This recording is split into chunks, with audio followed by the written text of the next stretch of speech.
decided to dominate the whole Europe, and all the tribes said, no, no, no, no, we don't want this. We want the right to determine our own tribe. That is what we are asking for about Yoruba nation. So don't think of it as a criminal thing. Don't think of it as a sabotage.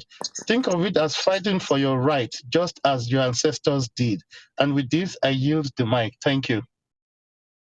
Thank you very much, Bonka. That was powerful, and it's always great to see history or hear about history, because we see patterns, being repeated.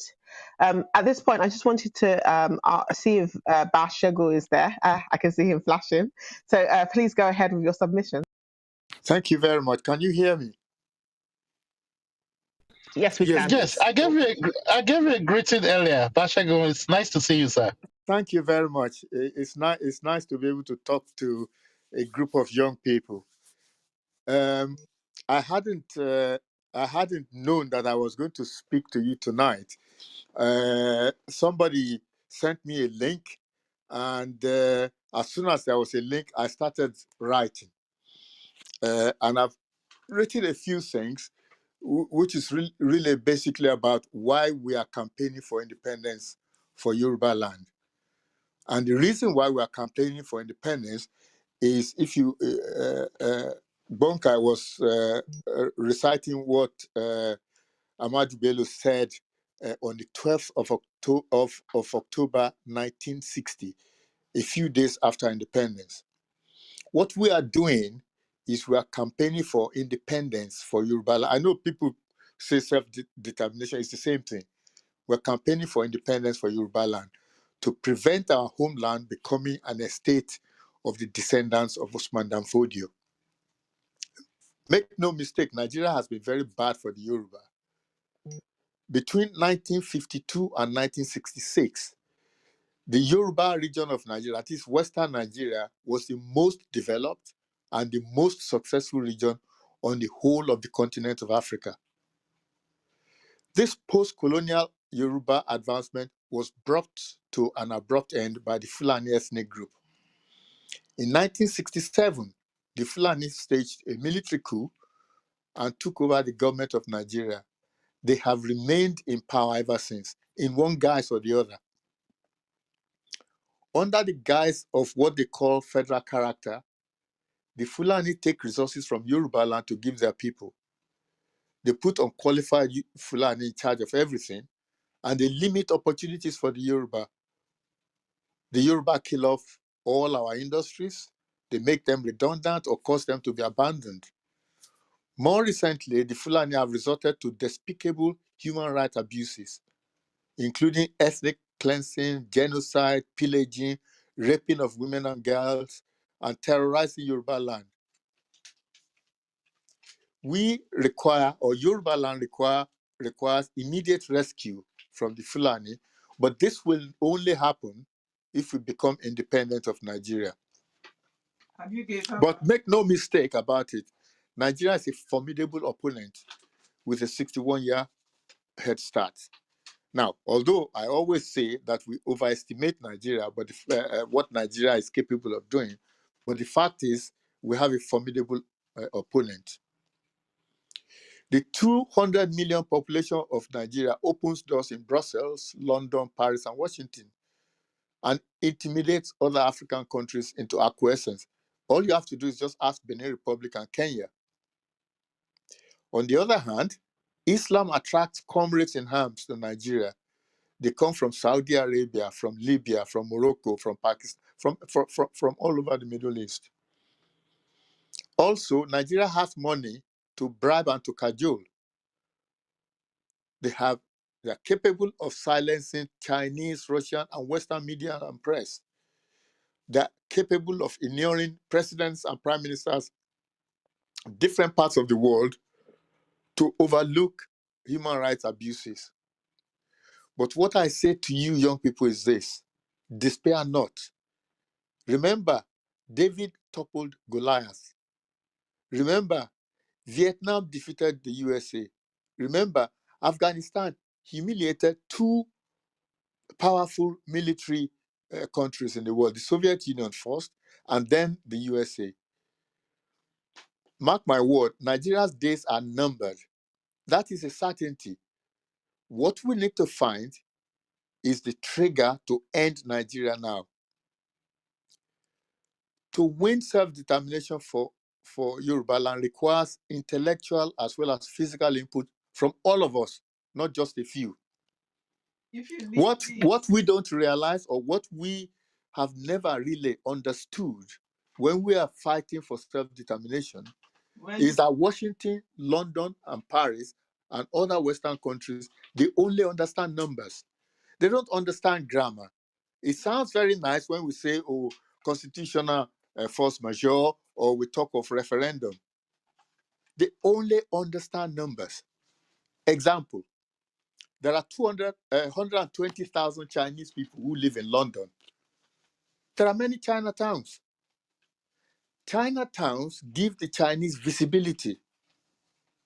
Now, there are 120,000 Yoruba people who live in London too. 15,000 of them in the borough of Suffolk alone. Yet, there are no designated Yoruba towns.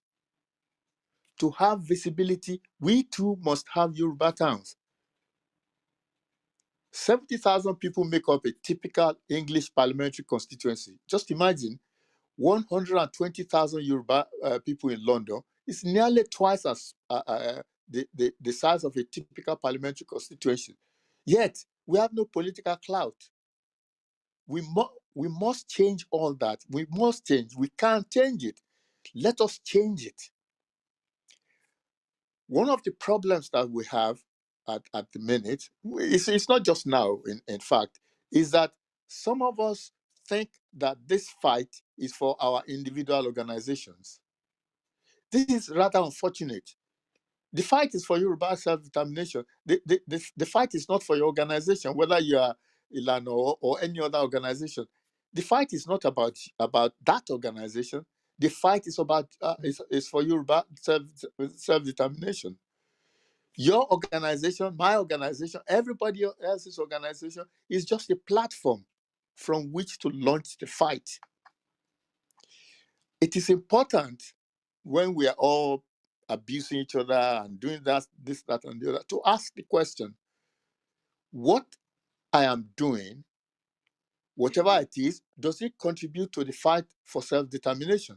That is the question you have to ask yourself.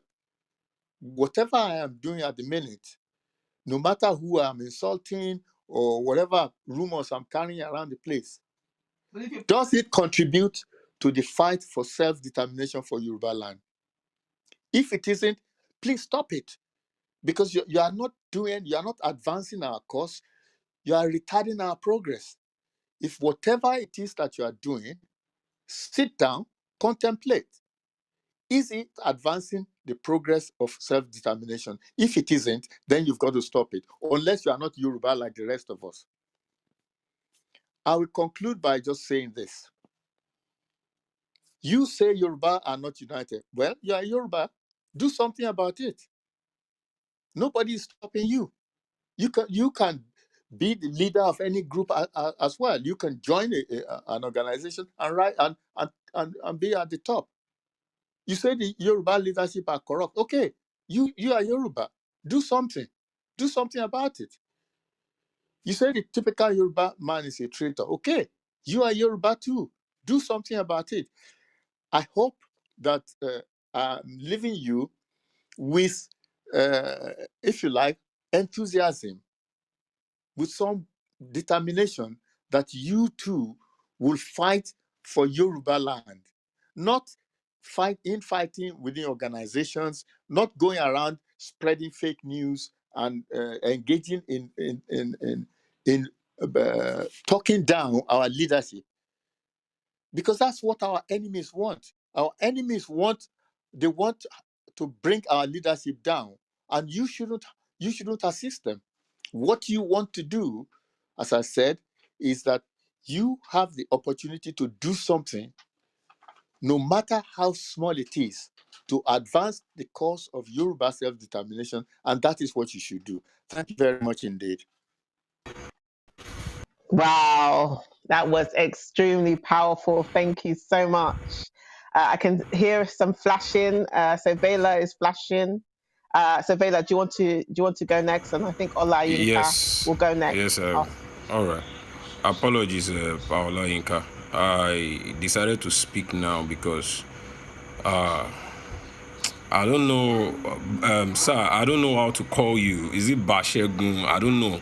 I need to put something in front of it. But anyways, I am really Bashegun. Bashegun. Oh, thank you very much for the correction. I don't want to mess up the name. I really appreciate what you just said. Everything you just that came out of your mouth. I really pray to Olodumare to continue grant you wisdom in whatever you do. Because this is one thing I'm preaching myself, and that's the reason why I'm happy that I had an elderly person and an elder statesman or whatever you do. I am happy to hear it from you, and this is the reason why I'm saying this. It's because I keep telling people, and there was a room one day where a guy asked a question, and the question to me, I said it was irritating to me. When he asked who is going to spearhead the struggle, and I was like, what is the meaning of this question? Because I'm like, I was like, I had to tell them later in that same room. I don't know, I can't remember the room, but I was telling them that, do you think this race, this agitation is a thing where somebody will have to stay in front and be the one to say, oh, I'm the leader of the Yoruba nation fighting for the agitation so that it can be killed? Abi, when we hear Malcolm X and all these people, they were killed because they were known and the likes of them. If the strategy of the unknown had been applied, maybe that struggle would have been won. And when I mean the strategy of the unknown, I mean, for example, I'm going to use this as an example. My hometown, the kingship is right into, there's a new family who is in line for the kingship. And each time they ask them, who is ready to become the king amongst your family, the family decided not to tell them that this is the exact person. But one of the younger fellow in the family made the mistake of showing up and saying, I am the one. And when he did, the guy died 3 weeks later. That is a direct attack on him, spiritually or whatever. The remaining others that we know in that family might be the ones that might want to become king. We know them, but they are not saying it. So they don't know who to attack. So now, this is what I'm trying to say. Is it that Bonkao or Tumbao, young Yoruba goddess, or me or anybody? Your struggle starts from inside your house. What consciousness are you building in the minds of your own children? What consciousness are you building within your community to bring it up to the larger collective, where everybody can now sound the clarion call of saying, okay, Otisua. Because at that point, there's no need to be carrying anything on the media, because even you already know the reason why there's the need to fight for that Yoruba nation. Because there's a whole lot of things that is part of the reason why you need fight. Your language itself is lost. Your identity itself, you are losing it every day. Our own languages are at itself. Most of us can't even communicate properly in Yoruba. We can't even identify. We even misinterpret one particular word for another. I wouldn't want to rant for too long, but I'm really glad that we are having this meeting now and every time. And I really appreciate the knowledge, the intellectual brains that is here all the time when I come. So this is just my message for everybody. No matter what you think about the structure in Nigeria right now, and no matter how deceived you may be, open your eyes. This has nothing to do with political alignment, people trying to beat you down. Nobody's saying don't be a politician. But you can still be a politician, because politicians will still be needed in that Yoruba nation. But you need to be in a nation where you can stand right and you can walk on the streets of that nation because you are not afraid of your own stance in that nation. So I yield my mic with this. I just hope I passed the right message. Thank you. You did, you did. The fight starts within our homes. Thank you. Olayinka, would you like to go next? Yeah, good evening, ladies and gentlemen in the house. I appreciate everyone that is there tonight Monka, I throw away my salute. Ba Shegun, I really appreciate you, sir. All those who have spoken well. May Lord Mary continue to increase your wisdom. But I just want to ask a question, and I would like everyone here to answer to my question, please. Do we really have a plan towards achieving this our aim, that is the Yoruba nation? Or are we just need to be talking all from now till the end? Now, I heard a news today. I don't know, I've never confirmed how true it is. I was reading from one online news that said Igboho is to be extradited back to Nigeria by the DSSS. Now, Yoruba, every group I attend, I always listen very well. But Yoruba nation here are made of brilliant, experienced, and focused people. So I just want to chip in my ideas. Can we, aside we that is in Nigeria, can we know the intellectual people, the people with intelligence qualification, the people with military background qualification, the people with police background qualification in abroad that are here to give us how to plan, how to succeed, how to make our way? Because we cannot continue to be talking. We will talk till our children take these words from us. And the situation of the country now is not speaking well. We are about to be caged. Yoruba is about to be caged. I don't blame any politician here, but I will never be pleased to speak where politicians are members of this nation's forum, because politicians are heartless. Nigerian politicians are heartless. They are shameless. They can trade their mother for anything, for any position. So if we should have an enemy within us, I think the moderator of this platform should seek, either by speaking to others after the meeting, to know who is really interested in Yoruba nation, so that we'll not be crossing the issue together. We'll not be speaking within the enemy with us, because we need plan, we need strategy, we need what to do to achieve our aim. We cannot continue to be talking from now to the end of the year. At the end, when we talk, and the next year we talk, and the next year we talk, we will be ravaged with war. Like Chief Monga has said the other time, in East, they were burning their houses, killing people. You could hear the gunshots. So, and Yorùbá sọ pé ikú tó bá ń pojúgbà ẹni, òwe ló ń pa fún ni. So we should be able to do something that we need action, we need movement, we need awareness, we need greatness, we need people with one mind, one force, not people with politicians. People here that are not trading in Nigerian politics. We have brilliant people as a politician here who can rule the nation, who can rule the world. Yoruba can rule the world successfully. We can do. So we should be able to plan ourselves and know what we do, what we really want. How do we go about it? What are the strategies we need? Who are the people who can voice what we need out and action with it? Thank you very much for giving me the audience. I mute my mic now. Thank you. Thank you so much. So I don't want to, detract from our, the presentation that Dee's doing. So I'm just going to ask Dee, do you think this is something that will be answered during your presentation? Yes, I can answer some of the questions during my next presentation. So I don't know. I will just touch on it very briefly.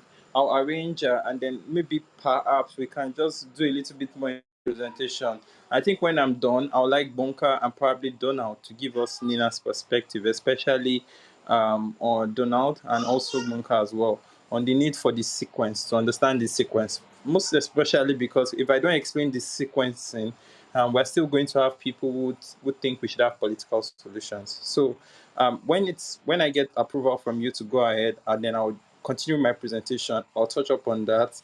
I'll give some perspective from South Africa, in particular the South African South African struggle for independence from apartheid. So I'll do that, and then I'll touch upon the question about the timing. I'll touch upon the question about sequencing. So thank you very much, Amir. Thanks, Dee. I think we will go ahead now. I know Damilare wants to speak. Damilare, will it be a very quick one because we want to get back to the presentation? Yeah, it's a quick one. I Okay. just want to reply to Olayinka. Any báwo ni gbogbo máa ṣe fẹ́ ṣe road map? Nǹkan tó wà lẹ́yìn makọ̀makọ̀ ni, oye tó kára lé, ó máa padà wá kára ẹ̀dẹ̀. Àná wọ́n wá ní pé gbégbègbè tíyàn ò bá gbé, ọmọ àbáyàn gbé sẹ́ńkùlé òun. It's on the table, gbogbo wa ní Yorùbá. Ẹ jẹ́ kí gbogbo wa wá papọ̀, ká máa sọ pé okay, ẹ kí gbogbo wa wá gbogbo strategy tí gbogbo wa bá mọ̀ lò ẹja gbó wa sórí tébù. Wọ́n ní pé a máa ń fọgbọ́n ọlọ́gbọ́n ṣọgbọ́n ló kù kí n jẹ́ ká pé a ṣe èrè ní wèrè. Ẹ jọ sá strategy tí everybody bá ní gẹ́gẹ́ bí Yorùbá, bring it to the table. Now we have NINAS, right? You can also come with your own strategy. Let's bring it up. Let all bring it and let us brainstorm on it. Kadelo. Thank you, sir. Thank you.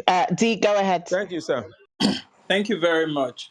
So I'm a bit conflicted about the presentation sequence. So I'll do it in this order. Let's talk about very, very briefly, without going into detail. And this is against what we normally do. But I just needed it to understand, just because it was a very inspiring question about what do we do next. But more importantly, because a lot of people also have this perspective that that Nigeria is at a crossroad, and that we need what do they call it? That we need to activate the people power. We need to get involved in politics. But I think the best way to answer the question is to talk about South African struggle for apartheid. So everybody knows Nelson Mandela, right? And I'm going to touch upon it because Nigerian government is fond of labeling freedom fighters terrorists just because they want to polarize the conversation to make people afraid, think that the fight for self-determination is a wicked thing or is a thing that wants to destroy the ethnic sovereignty of the country, when people are literally just waving flags, asking for a referendum, asking for constitutional reform, asking for people to have the right of their own land, right? That's the question. So let's talk about it.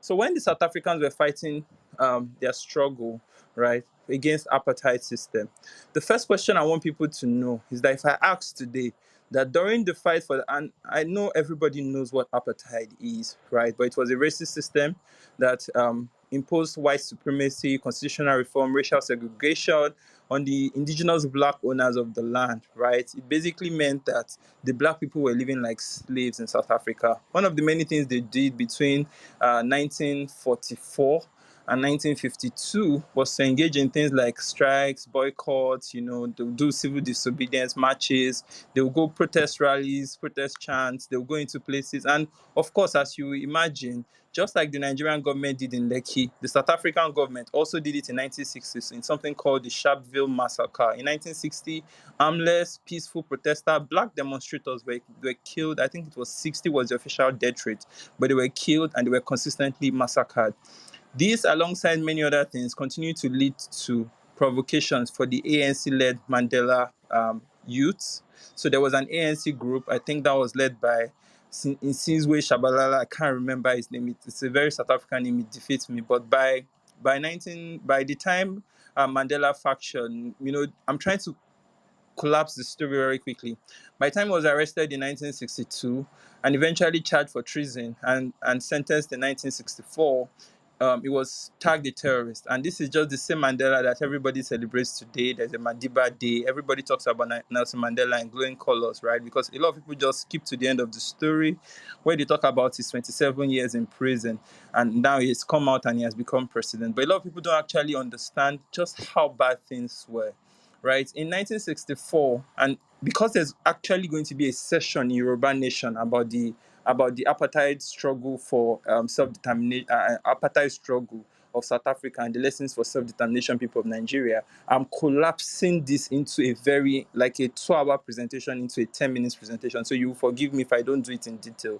But I just thought to touch on it that in 1964, there is a particular part of Nelson Mandela's speech where he talks about he has fought against white domination and black domination. Now, what he's talking about is that he has fought against the white people, who were the people that perpetuated the apartheid regime on the black people of South Africa. And he also said he has fought against black domination. He had talked about the willing tools among the blacks who would willingly get their PVCs and go vote in the South African election, despite the fact that it was a very marginalized system and people of color were largely suppressed. They didn't get any rights in the constitution. They didn't, even their political parties, the ANC, were banned from the elections, right? And they were classified as terrorist groups and all of that. Now, after 1964, when Mandela was jailed, you would think that because Mandela is jailed now, the South African struggle for apartheid is over. No, it continued. But you also think that, does it now mean that after 1964, there will be no more elections in South Africa because they have jailed Mandela? You are also wrong. You see those black people that had their PVCs and they continue to renew the apartheid system on the people of South Africa. On the 30th of March, 1966, they voted. On the 22nd of April, 1970, they voted.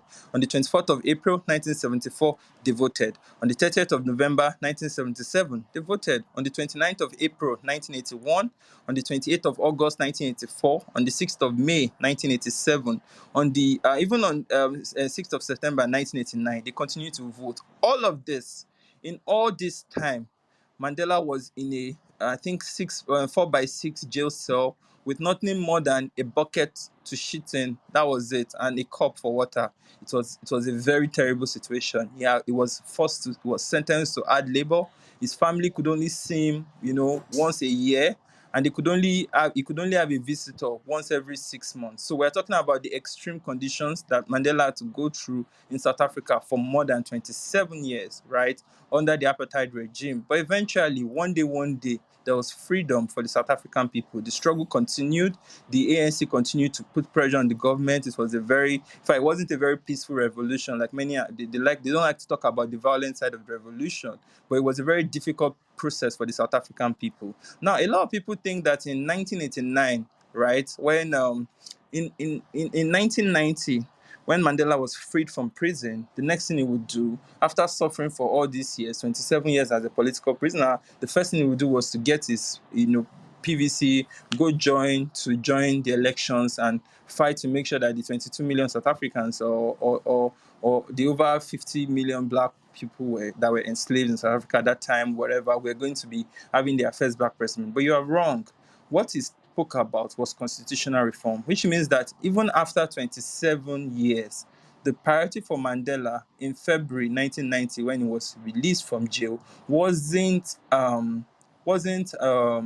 what did they call it? Wasn't elections. It was constitutional reform. And on the 4th of May 1990, the apartheid constitution was repealed and replaced with a more friendly constitution. The ANC was unbanned. This is the ANC that had been banned from almost the 1950s. It was unbanned, and the people of South Africa could officially now proceed to, pick their political parties, pick somebody for the elections and all that. So the reason why I'm giving this very lengthy detail is that what are the lessons for the self-determination struggle? Number one is that the process, the cat, the horse that will power the cat is first a constitutional reform before election. Any other thing that you achieve will be short-sighted and it will be inconsequential.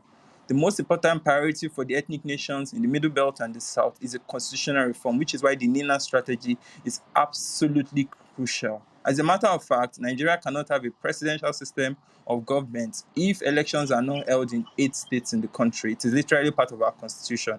So once we don't have presidential elections in 8 states, there can be no precedent, which means that the struggle to activate the people power doesn't even require every single state in the South. It just requires 8 states no presidential elections. Once that is achieved, then the president will be forced to have constitutional reform to let those people either view their sovereignty back to a unitary system of government, which is what is currently running, or maybe a regional system of government, which was what was running in 1952, after the 1952 constitutional reform, right? Or better still, balkanization of Nigeria along the ethnic nations so that people can have their freedom, right? So I want you all to picture how the people of South Africa felt in 1994 when Mandela won his elections and he became the first black president of South Africa. But let us not worry about that too much. Let us come back to Yoruba Nation. Let's come back to the presentation. So the next question is, we're talking about Nigeria, macroeconomic indicators in Nigeria. I know I'm moving fast and slow at the same time, but please, you forgive me. My moderators are in my back channel to get me to keep to the allotted time that had been awarded for the presentation, right? So the next question is, um, um, what are the macroeconomic indicators that are facing Nigeria today? And how were our founding fathers building the nation in 1952 when we had the regional system of government?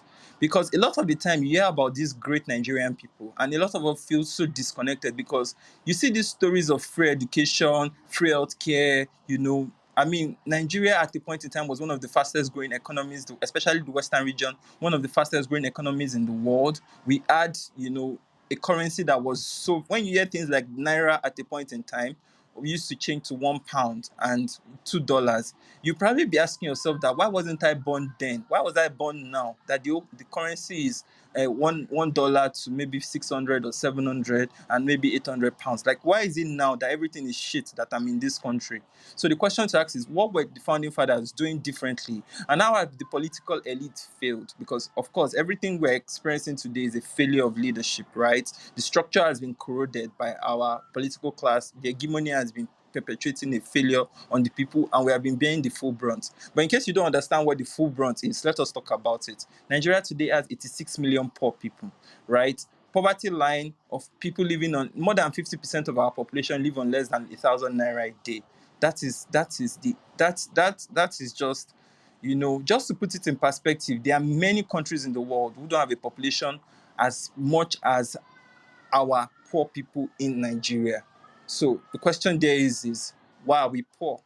If you look at unemployment today, I know some people on this platform, maybe you know somebody that is unemployed, somebody with whom you went to school with, who is half employed, maybe doing like a driver job or a job that is less than the qualification he is qualified for.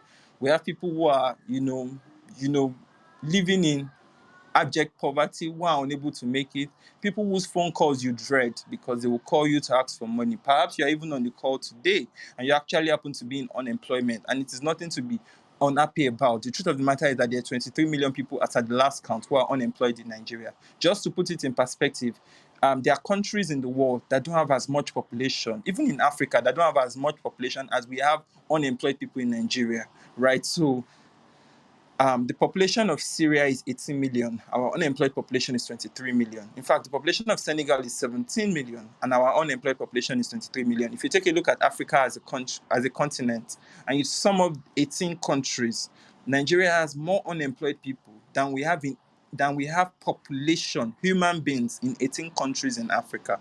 That is our unemployment problem.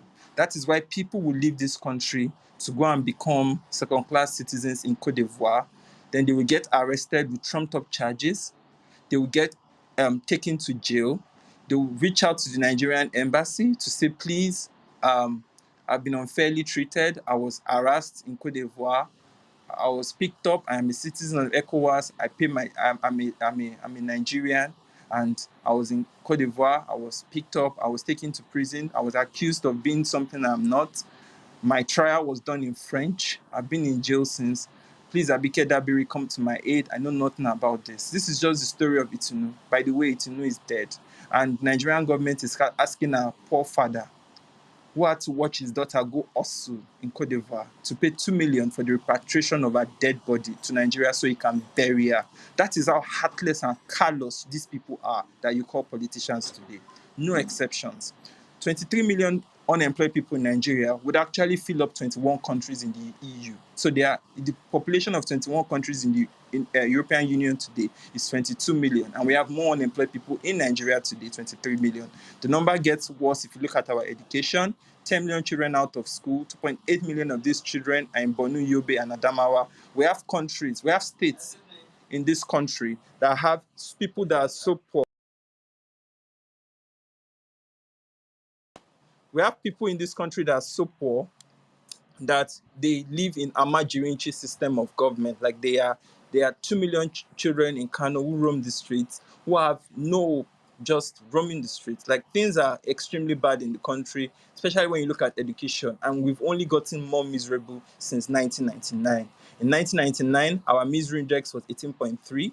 Under Yar'Adua, it was 26.9. Under Jonathan, it was 27.5. And under the Abinja of death, sorrow, and hardship, Muhammad Buhari, it is 62.2. Nigerians have continued to get more and more miserable as the administrations have gone on. So the question is, how miserable will Nigerians be in the next administration? By the time your kids are born and they are born into the unemployment market, how miserable would they be? By the time you are old and you are in your retirement home, how bad will things be?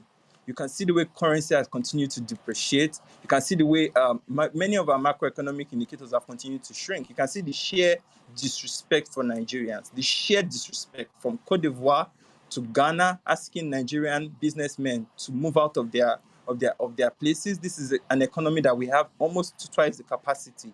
But because of the many challenges that plague our country, Nigerians are forced to go through the deserts of Libya, of Syria, to become slaves so that they can make it into Italy, to make it into Tunisia, to cross into Spain. These are the realities of the Nigerian people. So if you do not empathize with them, perhaps you are suffering a bias that comes from a place of privilege. So maybe you should listen to other people who are not as privileged as you. Now, if we look at the dream of our founding fathers, in 1950, palm kernel, which was one of the products we exported in Nigeria, Nigeria controlled 49% of the world's population of palm kernel.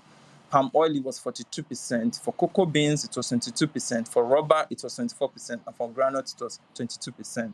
So to put it in perspectives, there were things in the world that was exclusively Nigerian. You can imagine controlling 42% of the world's production of a particular product, as important as palm oil. You literally would drive the price. You had the ability to crash the price. You had the ability to increase the price. That is the role Saudi Arabia plays today in the world's crude production. And you can see how relevant they are to the world. That's what Nigeria was in the 1950s. And it was done by your founding fathers. We didn't have access to the flashy cell phones. We didn't have access to the flashy Samsungs or Technos that you use today. We didn't have access to the laptops. We didn't go to the Harvards or Yales of this world. Of course, they were all educated, very educated. But they did it, and they continued with their oars and cutlasses, with their determination. They built a nation that worked for them. But we have continued to fail to see politician or a political class who can build a nation that will work for us. The only thing our politicians do, season after season, is create excuses. They are the world's greatest providers of excuses, and they continue to perpetuate a feudalist system where they siphon money for their cronies. They build crony capitalists, crony monopolists who dominate sectors that they cannot do the same business they are doing in other countries, but will only be successful to do those businesses in Nigeria, where they can become multi-billionaires. We're talking about a feudalist structure that, in fact, a feudalist structure that is based on elitism and corruption and bureaucracy, and is perpetuated by an hegemony that dominates over all the failures of this country. Nigeria is a classic state of socialism, where the politicians believe that what is theirs, and what belongs to the rest of us, including the oil, including the taxes, including the oil wells, the oil blocks, including the gas reserves, including the natural bitumen, coal, timber, every single thing, land, granite, everything belongs to them to share. But what is theirs to keep. That is Nigeria for you. We're living in a relic of colonialism with military dictators that continue to hurt on steel. Today, vampire states where they just suck out the economic vitality of the country from the people. A few bandits have hijacked the system. They continue to enrich their crooks using state power and their tribesmen. And they're the richest people in the country. In Nigeria today are governors, technocrats who are friends with governors, businessmen who are friends with politicians. It is a failed experiment. It is not like what we are. The ideology is strained to the indigenous people of Nigeria. We have an extreme concentration of power in an elite minority who don't care about what we think is right. A classic example was when the youth were protesting for NSAS, and the elite, who were the beneficiaries of this failed contraption called Nigeria, could not even begin to empathize with the youth, but rather were telling them that they are blocking and they are causing hold up. Now, let's move on. In terms of infrastructure stagnation, it will interest you to know that out of 3 African countries, Ethiopia, Nigeria, and South Africa, that were compared in a case study, Nigeria has total paved road of about 66,000. Ethiopia, which is a country in complete chaos, by the way, the Amaras, the Oromos, and the Tigrayans are at war in that country to take a piece of their land. They have, as at 2009, 144,391 kilometers of tarred road. So that is 2 times more than the country of Nigeria. South Africa has 66,000 tarred roads in their local government, compared to Nigeria's tarred roads in the entire country, which is why you see a lot of our Nigerian brothers go to South Africa to do something as little as shooting a music video or even going for holidays, tourism. In a country of South Africa that has more tarred road in the state government, 185,000, than Nigeria has tarred road in the entire country. This is including federal roads and state roads of 66,000. To put it in perspective, South Africa has 21,000 kilometers of rail tracks. Nigeria has 4,200 kilometers of rail tracks. In terms of electric rail, South Africa has 8,200. Nigeria has 186 kilometers. We are not even mates, even in our continent. Now, in terms of population, and this is where I'm going to put a pause on it, because I want us to get a little bit of historical perspective on what we used to be. A lot of the questions that people who don't want to have self-determination in Nigeria, they make arguments which are not founded in any economic principle to say that we are better together because we're a bigger population, we're a bigger market, be your brother's keeper, it's just a few people. There's nothing wrong in giving up your ethnic land. There's nothing wrong. After all, we're already married with each other. So what is the big deal? If the Fulani want to take over Lagos, let them take over Lagos. It's only fair. This and so many other excuses we get from people, but the most popular excuse is that of population, to say that our economy is big, which is not, obviously, but also that our population fuels our economy. So let us demystify that, shall we? We're going to do that by looking at a few countries and a few states, and we're going to compare their GDPs and their population with that of Nigeria. And the point we're trying to do is to ask ourselves a very valid question. If Nigeria was not 200 million in population, can we still have nations in the country called Nigeria that will be viable and economically prosperous, that the ethnic nations locked in the failure called Nigeria can begin to prosper? So let us answer that question by looking at South Africa. South Africa has a GDP of 283 billion, but they only have a population of 58 million. Nigeria has a GDP of 432 billion, but has a population of 200 million. Ireland has a GDP of 390 billion, but has a population of just 5 million. Just to put it in perspective, there are more people living in Lagos mainland than we have people living in the country of Ireland. Yet Lagos has a GDP of about 59 billion, and Ireland has a GDP of 390 billion. Please, we need to begin to internalize this. Switzerland has a GDP of 703 billion. There are more people living in Kano, Castina, and Jigawa compared to the population of Switzerland. Yet, Switzerland generates about 103% more GDP than those 3 countries, those 3 states locked together. So, Switzerland has a GDP of 703 billion. They have a population of 9 million. Nigeria has a GDP of 432 billion, but has a population of 200 million. So we have 190 million more people in Nigeria compared to the population of Switzerland, and we have almost 300 billion less an economy in comparison to Switzerland. The situation is the same with Sweden, a GDP of 529 billion with a population of 10 million. Nigeria has, Spain has 1.3 trillion economy with a population of just 47 million. Nigeria has 432 billion with a population of 200 million. So Sweden has 3 times our GDP for 4 times less our population. And New York has a GDP of 884 billion with just a GDP of 8.2 million. So again, this answers the question that it is a productive population that matters, not the volume of the population. If you have a huge population that is not producing, that is not contributing their fair share in revenue, in IGR, in taxes, in federal allocation, the country can never be prosperous. And that is why GDP per capita are the most important economic metrics in comparing the economies of countries. Now, I'll put this in conclusion to tell you that Nigeria was not designed to work. Nigeria has never been designed to work.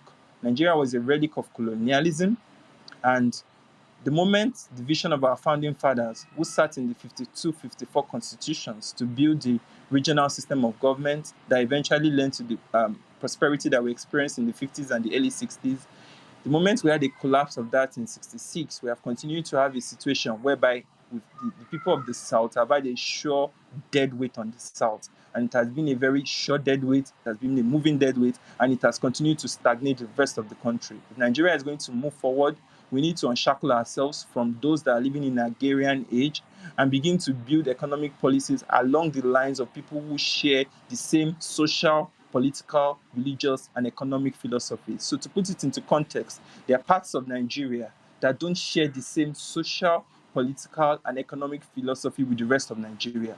There are some people who believe that their religion is their personal business, but their religion is different from the economic, social, and political philosophies of nation building. Whilst there are some people in this country who don't believe that there is a separation between religion, economy, and state.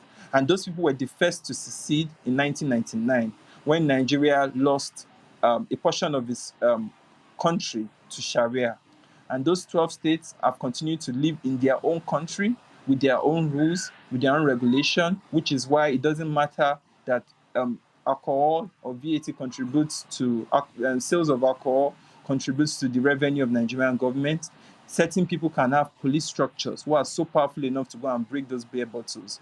And the people of those regions will not bat an eyelid. But the problem is that the people of those same regions will get angry when the people of the East say they want to form the Eastern Security Network, or the people of the West want to form Amoteku and even buy weapons for Amoteku to do protection of the land. But they have no problem when the Isba police picks up people on the guise of they were going for a party, beats them, administer Sharia punishment. This is a clear indication that we are living two countries in one, a place where state and religion has not been separated versus a place where state and religion has been separated. And the question to ask yourself is, are there countries that prosper without the separation of state and religion? And are there countries who have prospered since they separated state and religion? Yes, there are. In China, in 1949, they started the process to separate state from religion, and they concluded it in 1978. And today, China has a GDP of 14.7 trillion and has a GDP per capita of 10,500. Just to put it in context, Nigeria's GDP per capita is 2,200. Or let me put it in a less harsher term. The Chinese man's life is worth about $10,000, and the Nigerian man's life, no apologies, is worth about $2,200. So a Chinese man is worth 5 Nigerian, or is worth 5 times more than the average Nigerian. Let's talk about South Korea. South Korea achieved separation of religion and state. They have a population of 47 million, a GDP of 1.6 trillion, and a GDP per capita of 31,000. In Brazil, they achieved their separation of religion from states. They started the process in 1889 and they concluded the process in 1891. Today, there's a separation of religion and state in Brazil. Brazil has a GDP of 1.4 trillion, and they have a GDP per capita of $6,795. Mexico separated religion from state in 1857. They started the process in 1857. They completed the process in 1917. Today, they have a GDP of 1 trillion and $76 billion, and they have a GDP per capita of 8,346 per Mexican. In Indonesia, which is where we'll be closing the submission, Um, they started the process of separation of religion and state on the 17th of August 1945, and they completed that in 1993. Today, Indonesia also has the largest Muslim population in the world, which is why I use that example. As a matter of fact, they have 99% Muslims in the country of Indonesia. Yet, they were able to achieve the separation of religion and state. Just to put it in perspective, they have 229 Muslims living in Indonesia to a population of 273 Muslims and 273 million Indonesians, right? And they were able to achieve a separation of religion and state. Now let us look at their economy. They have an economy of 1.58 trillion. So the question there is that, are there countries where Nigeria is heading towards? I'm not going to talk about the OIC and the old debacle of the OIC, that's the Organization of Islamic States, or whatever Pantami was trying to do. I'll just tell you a few countries who have failed to separate religion from state, and I'll give you the homework from this presentation to ask yourself that, with the way Nigeria is projecting, how soon are we going to start looking like those countries? Mauritania, Algeria, Morocco, Tunisia, Lebanon, Jordan, Yemen, Somalia, Oman, Pakistan, Afghanistan. This is the future for the Nigerian people. If we fail to separate religion for state, this is the future for the Nigerian people. If we do not activate the people power, balkanize this country along ethnic lines, and let the new nation write constitutions that is going to lead to progression for their people. If you know you don't want to be among those people who are jumping on the plane of Afghanistan to exit Afghanistan when the Taliban took over, you need to be very intentional about self-preservation, about your self-identity as an indigenous person of Nigeria. You need to begin to identify with the freedom fighters who are talking about protecting your indigenous land so that your children will have something to hold on to. Don't forget that your ancestors fought and died to hand over the indigenous land that you now have today. The people of Ijebu fought in wars. The people of the Aba women riot. There were so many Ekumeku wars. People fought, the Anyoma people fought to preserve their land, to be able to hand over to this generation. Ask yourself, how shameful will it be when you die and you meet your ancestors in heaven and you have to explain to them how the land they handed over to you, which was prosperous, an economy that was $1 to $1 and one naira to $2 and one naira to £1. That's the economy they handed over to you. They handed over lands to you that even people that were born into villages had 2 hectares of land. They handed over peace and prosperity to you, and look at what you have done with it. So ask yourself, what kind of land are you going to hand over to your next generation? And what kind of questions, difficult questions, are your children going to ask for you? You need to be intentional about joining the self-determination struggle. It is not about when. It's a slow death. It's a short death. Awolowo predicted it in 1967. Until then, till now, nothing has changed. Absolutely nothing. I yield the mic. Thank you very much. Wow, thank you so much, Mr. D, for that well put together exposition. I think that the important takeaway from what you just said is highlighting that the feudalist structure perpetuated by elitism and corruption and an oppressive system of hegemony is what Nigeria represents today. And in fact, this system has been hijacked by bandits and cabals that seek to line their pockets with wealth that should be equally shared among the populace. However, the system was made to function this way, and it is doing just what it's meant to do. So let's take that home. Mr. Balogun, are you ready to go? Please. Yes, I am. Thank you. Please go ahead. All right, thank you very much. Good afternoon from here, and we appreciate your time and your sacrifice for coming here. So quickly, I will just go straight to the point and to play a video of Baba's voice. So for us to be in the mood and understand the need for self-determination and also understand Baba's stand on self-determination and NINAS. So please, I would like you to take your time and listen. It's going to be in Yoruba, so please let us deal with that as well. Thank you very much, and let's pay attention. Ìyà ń jẹ Yorùbá nílùú Nàìjíríà yìí, kì í ṣe irú Nàìjíríà ló yẹ kí Yorùbá wà. Nigeria is the thing holding us back and down. Nigeria is holding us back Nigeria is holding us down. And it is time for us to free ourselves from that stranglehold. Ó kàn jẹ́ pé ó ti wá bọ́ sẹ́yìn. Instruction ò lè rán mọ́. Instruction ò lè rán mọ́ o. No. Agbára gbogbo tí àwọn orílẹ̀ nígbà wọn tán fi ṣe oríire fún wa.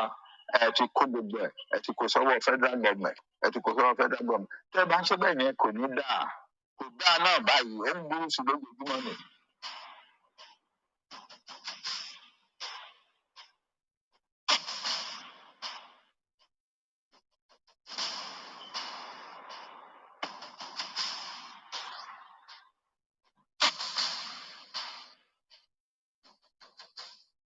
Èké nígbà tá a bẹ̀rẹ̀, àjókòó, kí ni a ṣe fẹ́ ṣe?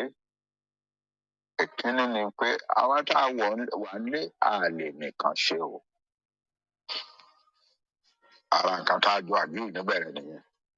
Láwa tá a wà ní Nàìjíríà, àtọba, àti ìjòyè, àti politician, àti professor, àti àgbẹ̀kọ, àti obìnrin ọjà. Tá a bá pa gbogbo ara wa pọ̀, àlè nìkan ṣe. Ṣùgbọ́n Ọlọ́run ti bá wa ṣe ọ̀pọ̀lọpọ̀ nínú àwọn ọmọ wa ló ti sá lọ sókèèrè tán ti di èèyàn gbogbo lọ́hùn. A ní ìdí láti gbé àwọn wọ̀nyẹn kan jọ kán máa bọ̀ wá jẹ́ òní wa láti ṣe. Tá a bá lè rọ́gbọ́n tá a lè fi kó wọn jọ tí gbogbo wọn gbà láti bá a ṣe àwọn ìrìnkìnnì. Àwọn ìyàwó tó wà ní every country in the world diaspora. Ẹjọ́ ẹ jáde, nǹkan báyìí ló dà. Àti ẹ̀ nídìí láti bẹ̀ wọ́n because ìyá yẹn ló lé wọn kúrò nílé, ló lé ọ̀pọ̀lọpọ̀ ààrẹ wọn kúrò nílé. So wá ìzì, ó kàn wá ìzì bí báwa gan ṣe rè. Àwọn akọ́kọ́ ń rò pé ó máa ṣòro, ṣùgbọ́n kò ṣòro rárá. Àwọn fún àwọn dìde bí èèyàn kan ni. Nígbà tó máa tó May 2020, tá a ṣe dì, okay, àti péra wa jọ àti ṣe, ẹ jẹ́ ká ṣèpàdé kan, ká tẹ̀lé ibi tá a lágbára ṣe abroad. A ṣe tẹ́ǹpẹ̀ ní Zoom meeting lórí Zoom. Ẹ̀sìn gbogbo àwọn ẹni ará diaspora wa ẹ máa bọ̀ ẹ jẹ́ ká ṣèpàdé o. Bàbá wa Akintoye ló máa ṣe chairman o. Ó yà mí lẹ́nu. Àwọn èèyàn wá láti orílẹ̀-èdè mẹ́tàdínlọ́gbọ̀n 27. Ó yà mí lẹ́nu. Bíkọ́ kò tí ì jẹ́ oṣù méjì kan tá a bẹ̀ sí pè wọ́n. Tá a ti ya rí nǹkan tó tó yẹn, kò tí ì tó oṣù méjì. 27 countries, 1,862 participants on that conference. I was surprised. Ṣé ìbẹ̀rẹ̀ ṣe alákàtì nìyẹn? Nígbà tó máa di October 1, 2020, tàní ó kẹ́ gbogbo wa máa ṣe rálì o, káàkiri ayé o. Àwọn èèyàn tó bá wa ṣe rálì jẹ́ yẹn, 166 countries láti wá. 4.2 million people. But we have succeeded mightily. Níbi ọ̀rọ̀ pé ká jí àwọn ká lọ bẹ àwọn èèyàn wa ní diaspora. Ọlọ́run ti fún wa ní ìyẹn ṣe àti succeed with it. A tún ronú sí pé a máa ní ìrànlọ́wọ́ ní ìta o. Lóde ayé kò sí àwọn kan tó lè ṣe nǹkan tí wọ́n bá ń fẹ́ kó jẹ́ àwọn nìkan ló máa ṣe kò ṣeé ṣe mọ́. It's a global village. Nǹkan tó ẹ bá ń fẹ́ ẹ gbọ́dọ̀ wá èèyàn káàkiri ayé tó máa ṣe ìrànlọ́wọ́ fún yín. Organization àwọn ní United Nations. Ẹ gbọ́dọ̀ wọ ọ̀nà tẹ́ ẹ fi wọ̀ wọ́n. Lábẹ́ aṣọ kẹ́lẹ̀ gbé nǹkan tẹ́ ẹ wá yẹn kẹ́lẹ̀ gbé wọ̀ wọ́n lábẹ́ aṣọ. Ẹ gbọ́dọ̀ wá àwọn ìjọba kan tó lágbára ẹ gbọ́dọ̀ wọ ọ̀nà bẹ́ẹ̀ ṣe wọ̀ wọ́n náà lábẹ́ aṣọ. Wọ́n káàkiri tẹ́ ẹ bá ṣe ìyẹn kò ní ṣeé ṣe. So àwa kí la ṣe máa ṣe o. Àwọn ọmọ wa kan mọ̀ pé organization kan jẹ́ UNT o. Tó jẹ́ pé wọ́n kì í ṣe pé wọ́n bá yín jà tẹ́ bá fẹ́ jà àwọn kó ló máa wá kọ́ yín ní ìjà bí nǹkan kan o. Ṣùgbọ́n tẹ́ bá kọ̀wé dání nǹkan tẹ́ ń fẹ́ gbogbo ló yẹ ká mú lọ. Alẹ́ni náà tó wà níbẹ̀ tá a máa rí irú táìmù wọn máa mú ìwé ìlú lọ fún wọn irú kí wọn ṣe ń kọ ìwé wọn tó máa tẹ́ wọn lọ́rùn yìí nà àwọn nǹkan tí UNP ò ṣe àdẹ̀wà lọ join wọ́n dẹ̀ gbà wá kì í ṣàwọn organisation náà gbà ó wọ́n gba Yorùbá nation as a member àtúnṣe yẹn. Ní ilé fúnra rẹ̀ àwọn abẹ̀ sí ṣe kí láti agbọ́dọ̀ sọ fún àwọn èèyàn wa àwọn ọmọ kéékèèké tán sákàkiri wọ̀nyí àwọn ló pọ̀ jù lóòótọ́ ṣùgbọ́n ọ̀mù ni wọ́n àwọn tí òkè ń ṣọ̀mọ̀wé tó jẹ́ àgbẹ̀ tó ń jí tó ń lọ sóko màmá tó ń jí tó ń lọ sọ́jà lọ́ta irú àbẹ̀ ògbèrè àbí aṣọ whatever àwọn pásítọ̀ tó ń ṣe pásítọ̀ ní ṣọ́ọ̀ṣì wọn tí ọ̀rọ̀ à ń ṣe politics ò kàn wọ́n àwọn oríṣiríṣi wọ̀nyẹn ó yẹ ká lè bá wọn agbọ́dọ̀ lọ́ba ètò wọn ìyẹn là ń ṣe lọ́wọ́ báyìí so ìyẹn ń lọ lọ́wọ́ bí tí mo ṣe ń sọ̀rọ̀ yìí ìkẹrin ni pé a máa dúpẹ́ lọ́wọ́ Ọlọ́run àwa Yorùbá nìkan kọ́ ló ń wá kìíní tí a fẹ́ ní orílẹ̀-èdè tiwa àwọn kan tẹ̀ wà táwọn fi ń wá aṣáájú wa àwọn Ìgbò wọ́n ti wá bẹ̀ Áfíríkà aṣáájú wa wọ́n ń ṣe lọ́nà tiwọn táwọn mọ̀ so but àwọn mìíràn gbogbo tó wá wà tó tún wá nǹkan náà àwọn south àwọn Ìjọ àwọn náà fẹ́ àwọn middle belt àwọn Plateau state Benue state kíní gbogbo àwọn náà fẹ́ so àwa ní ẹjẹ́ á pè wọ́n mọ́ra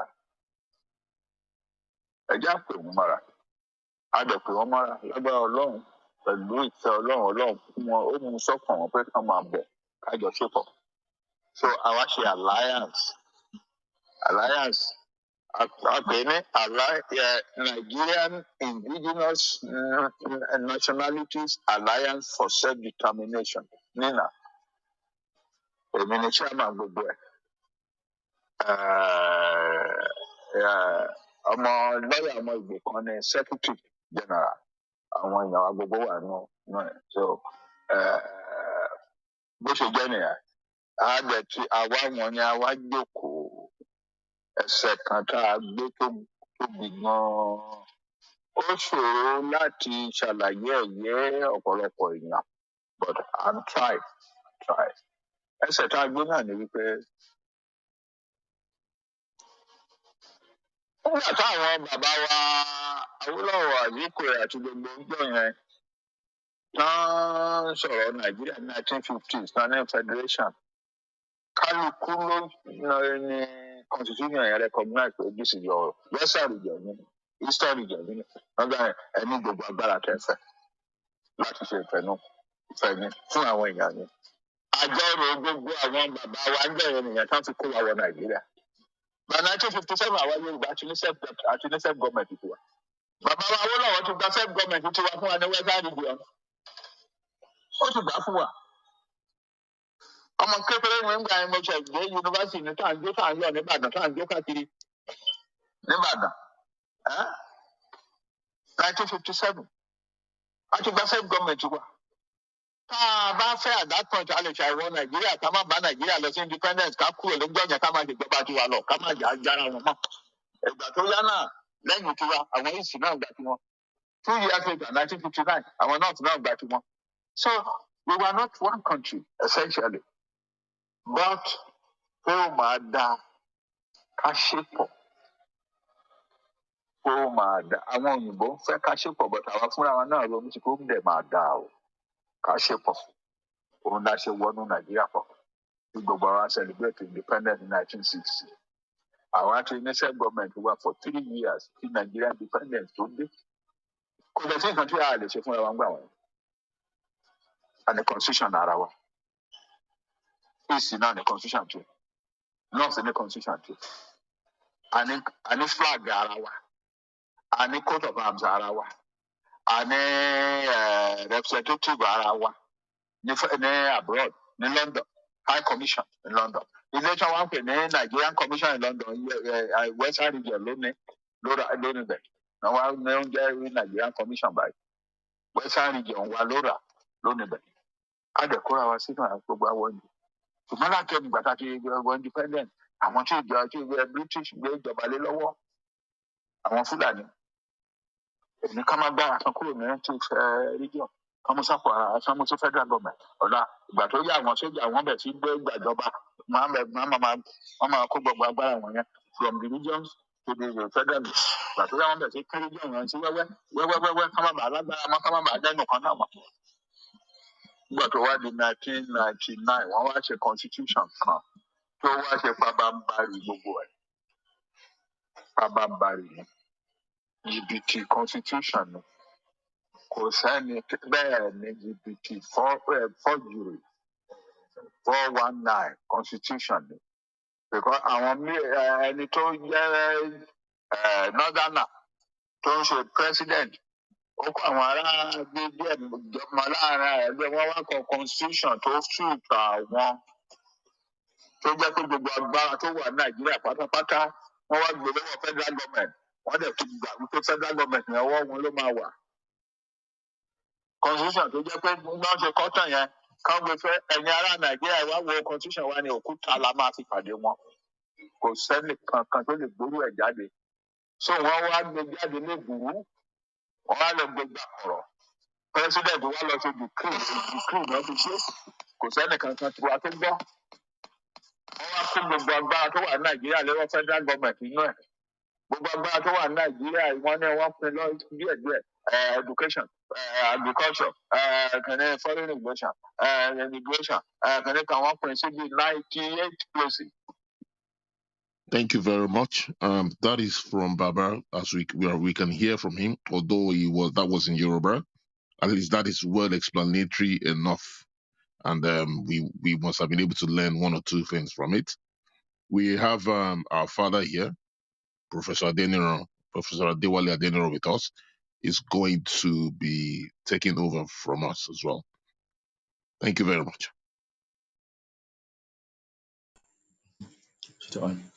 Ẹ kúrò lẹ́ o. Ẹ ṣé tẹ́ pè mí sí àjọ yìí. But the aspect I want to address is education. Because all my years in the service, I was in the education sector teaching.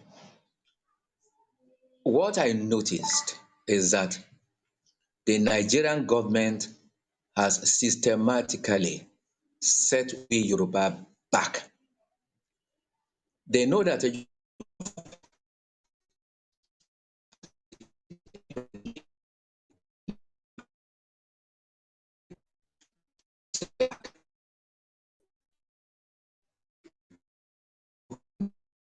Mr. Adewale, I believe that. Sorry, we lost you for a second. If you want to leave the room and come back into the room, that might help with your internet connection, if that's okay. I think it's better than it's better. Do I go Continue, sir. Continue, sir. It's better.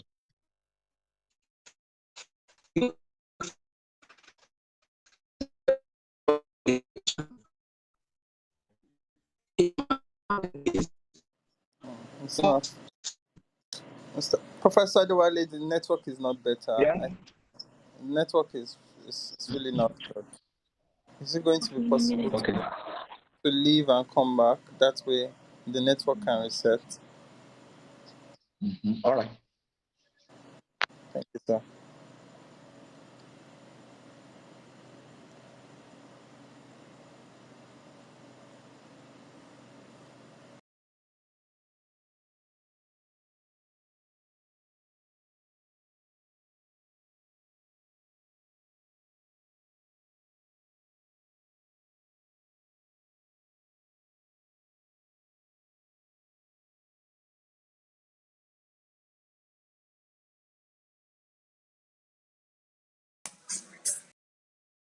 Okay.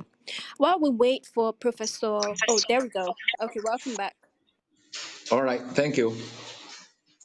Yes, I was talking about how the Nigerian government set about systematically causing a setback for we Yoruba in the education sector.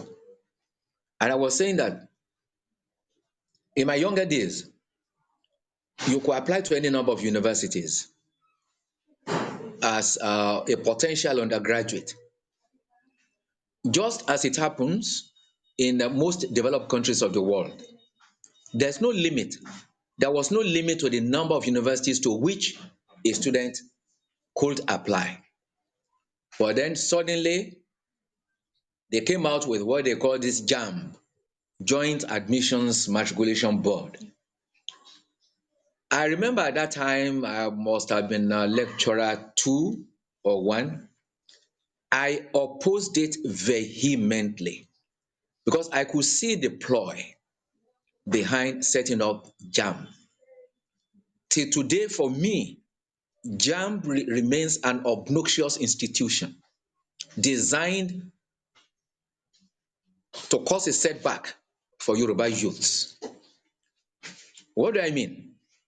Now, for instance, if a student wants to study law, if you are Yoruba, if you make less than 250, you cannot enter Obafemi Awolowo University to study law, especially if you are from any of the southwestern states. But a student from Niger or Kaduna or Zamfara can be admitted for law at the same university with a score as low as 210. Now, where is equity? Where is fairness? Where is justice? Now, a youngster who wants to read law and scores 248 or 245 is denied admission. And invariably, he or she must wait another year to go and write JAMB again. But what has appalled me is the failure of the Yoruba elite to see that JAMB is an instrument of retrogression for the Yoruba people. Not that alone.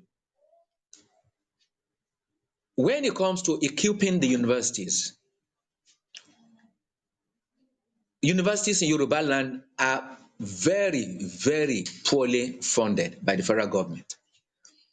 I think last year, capital budget for Obafemi Awolowo University was less than 40 million naira. Whereas for Ahmadu Bello University, capital budget was close to about 400 million naira. Both of them are first generation universities. Why that discrimination? Again, our elite do not ask questions. They simply keep quiet. Now, another area is providing employment opportunities.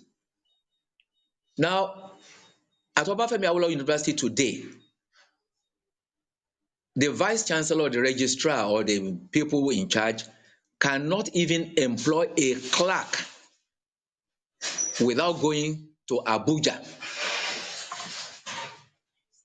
You must get to Abuja before you can employ anybody. I'm not even talking of a lecturer or administrator.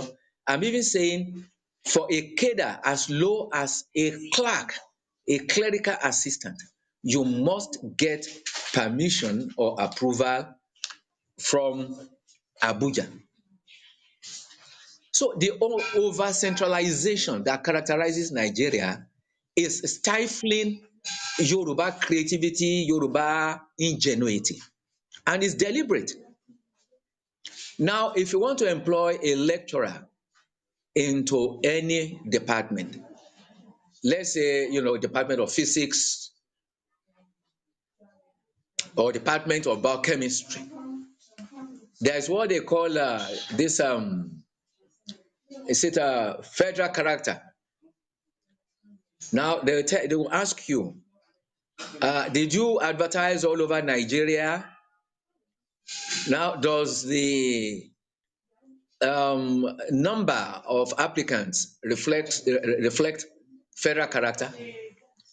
Now, as if every part of the country has equal number of mathematicians or physicists who are qualified to teach at the university level. Now, all these things are just designed to set the Yoruba back. Not that alone. If you are appointed the head of department in any faculty,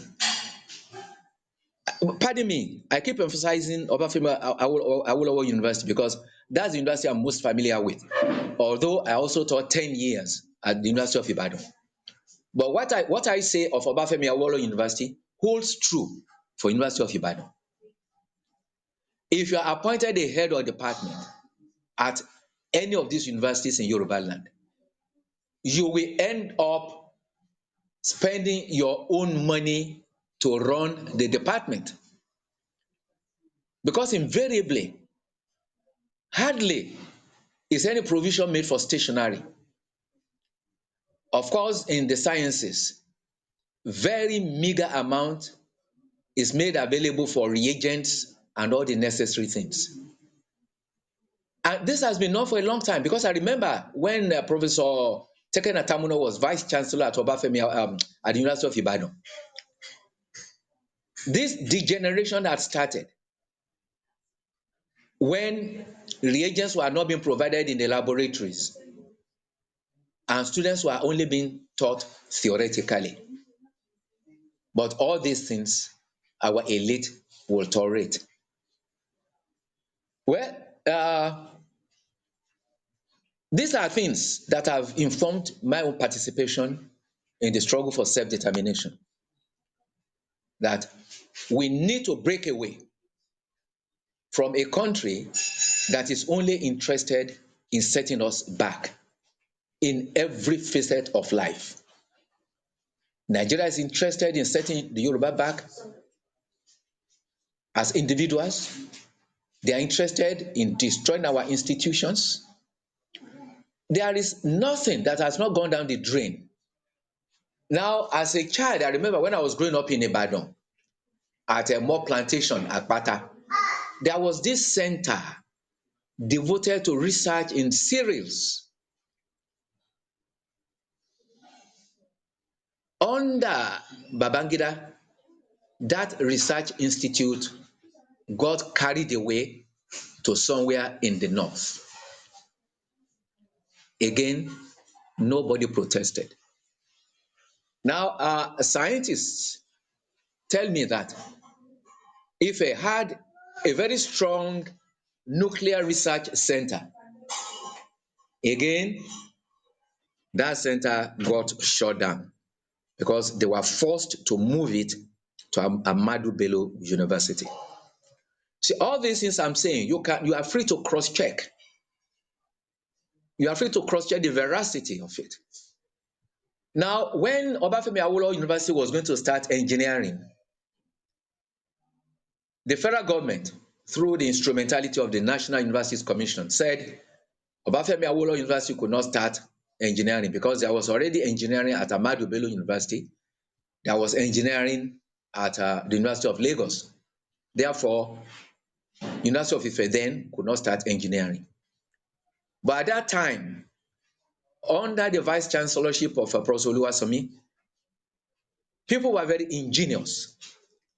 They then changed the nomenclature and said, okay, we are not starting a faculty of engineering. We are starting a faculty of technology.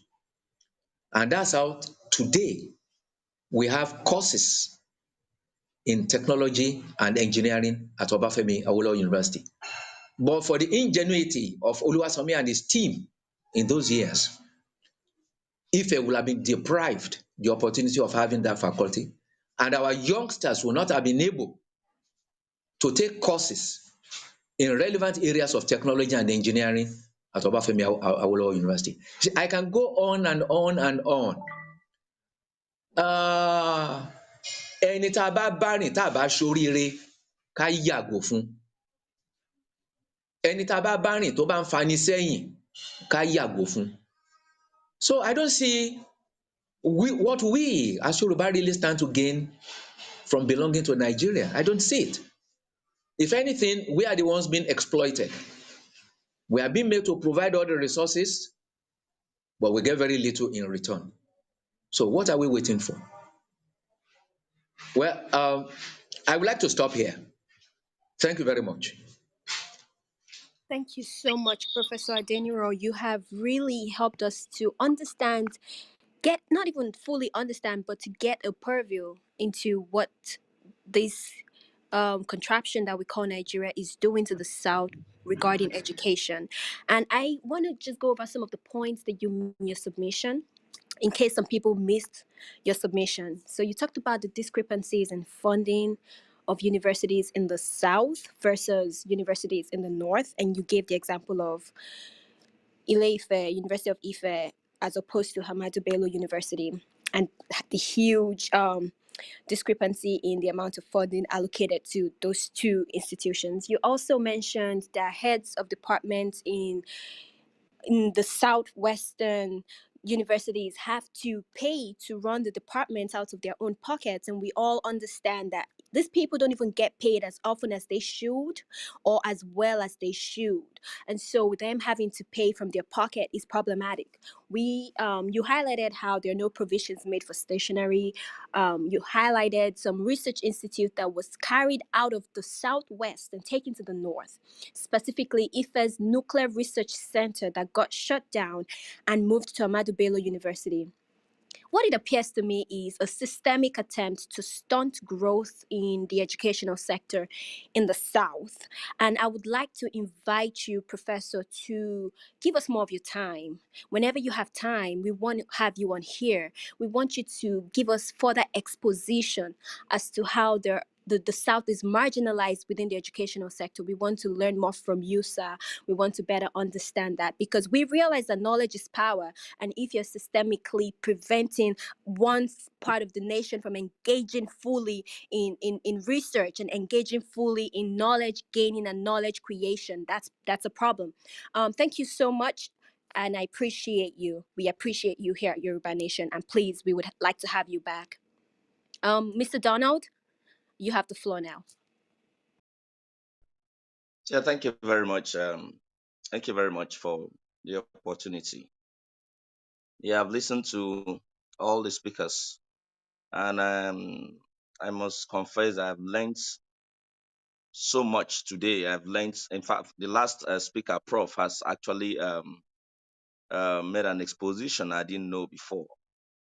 I don't know if I forgot, but I think it just dawned on me that what he just said, it's a very terrible situation. Okay, I want to take us back to our topic, self-determination. And I want to talk about why we need it. And I also want to answer one of the questions someone had asked earlier on. From all the expositions we have heard, one thing is clear. We have a system that has taken away our rights to determine our future, socially, culturally, religiously, educationally, and everything. Educational, anything about our future. It has been so designed that a few people have sat down in the center and systematically even used our own people, our own professionals to control and limit us from our abilities. And it takes us back to what Ahmadu Bello said in the eve of a few days after our independence, where he said that this new nation is their estate and we should not be allowed to control our future. So you can see this clearly that our future has been taken away from us. And until we are able to seek and achieve and express our rights to self-determination, we will continue to be in this bondage that sometimes it appears as though like, oh, it's normal. Oh, some people think it's normal, like those that say, oh, let's go dust up PVCs and go get ready to vote for the next, go into the next largesse for some people that will benefit and leave the other, like Dee had lectured us, that we have about 86 million people in abject poverty living below 1,000 naira a day. And that's a shame that some people want to continue in that terrible state. So it is very paramount that we seek for self-determination. It's very paramount that we try to do everything possible to determine what our future should look like, because the future we have today, we know we can see where it's heading to. Some people have sat down somewhere and have decided that whatsoever resources we have is what belongs to them. And it's not just to the masses of them, but just a few people that believes in the system, in the 7th century system, where just one man system and controls how everybody lives their life. And God forbid we can't continue in that. So somebody had asked the question and said, are we just going to sit down here and keep talking? What is the what strategy do we have? What plans do we have? Are we just going to sit down and talk? Do we have anything on ground? Then Bashegun had, the elder spokesperson, Bashegun had initially talked about when he was giving his analysis. He said that there have to be a trigger point, because no matter what you're strategizing, there have to be where you actually click on the trigger. Something has to propel whatsoever is going to gather the people to act as one. No matter how many people you have, we could have the critical mass, we could have the bandwagon, but something has to trigger us all to start doing what we have to do. And the question is, what do we have to do? And how do we get triggered? That is where NINAS come in. So now I'm going to speak about the NINAS strategy. First of all, let me say the trigger. The trigger is something that should be able to provoke everyone to engagement, to commitment into this cause. And we looked at it and we saw NINAS looked at the whole situation and said, we need to find way to attack. We need to look at one thing. What are we going to look at? And the best we could do was to look at the foundational basis of this unitary Nigeria. What is bounding us? What is holding us hostage? What do they have on us where they said where we got ourselves inside here? You go look at the preamble of the Constitution. It said that we, the people, having solemnly agreed, that is, that we all, though they lied, it's fraudulent, but I'm just quoting them and how we had to look at that instrument. That instrument claimed that we all solemnly agreed to give ourselves this Constitution, and towards its end, it said to have one united and indivisible Nigeria. We never agreed on that. But first of all, we have to attack on that document, because that is the document that holds us bound, and it's a fraudulent document, but it has held us where we are today. Anything you do, they say you go against the Constitution. Anything they want to do to us, they say they are doing it constitutionally. Like what Prof has just told us, it is actually constitutional based on their acts and every other legislation that they must have derived from the fraudulent constitution. And when you look at what they call the federal character, where it all boils down to where they say, oh, it's your turn to go and steal. Okay, let's go get somebody else, some other person's turn, but we'll have to get somebody like Bonga had initially said in his submission, where he talked about when somebody was forced on the Yoruba people against the wish of the Yoruba people, because the Yoruba people had a choice, but these people sat down where they were to decide who they wanted that was going to be favorable to them. So you see, they have this strategy where they actually use our house niggers to do what they want to do to us. So NINAS is saying, let's look at that instrument. That instrument lied. That instrument stole our sovereignty. That instrument sold us into slavery. So first of all, we need to look for a way to recover our sovereignty. And how are we going to recover our sovereignty? We need everybody to realize the fact that we are in bondage, and we need to have the critical mass. But like D had said, I didn't know that, but he just said that I didn't know that aspect, that he said we don't really need that much of a critical mass. All we just require is we need to make sure that we do not have elections in 8 states. That alone is going to deprive them of having to say they are coming to keep us in bondage constitutionally again for another 4 years. So Ninas is saying, let's attack that constitution. Let's halt, let's block, let's halt the source of its livelihood, being the elections. And to the other person's question, where he said, what is the trigger?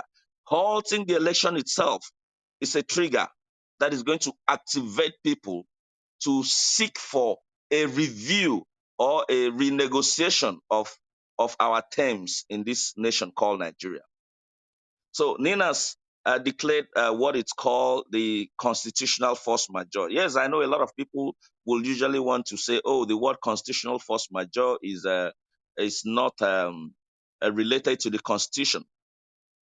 Maybe because you're going to look for books that were words that were created by other people. You know, I used to say that knowledge is not absolute. So knowledge is phrases like that are derived, that are based on derivations. And because knowledge is not absolute, that means you can always create this thing when there are no way out.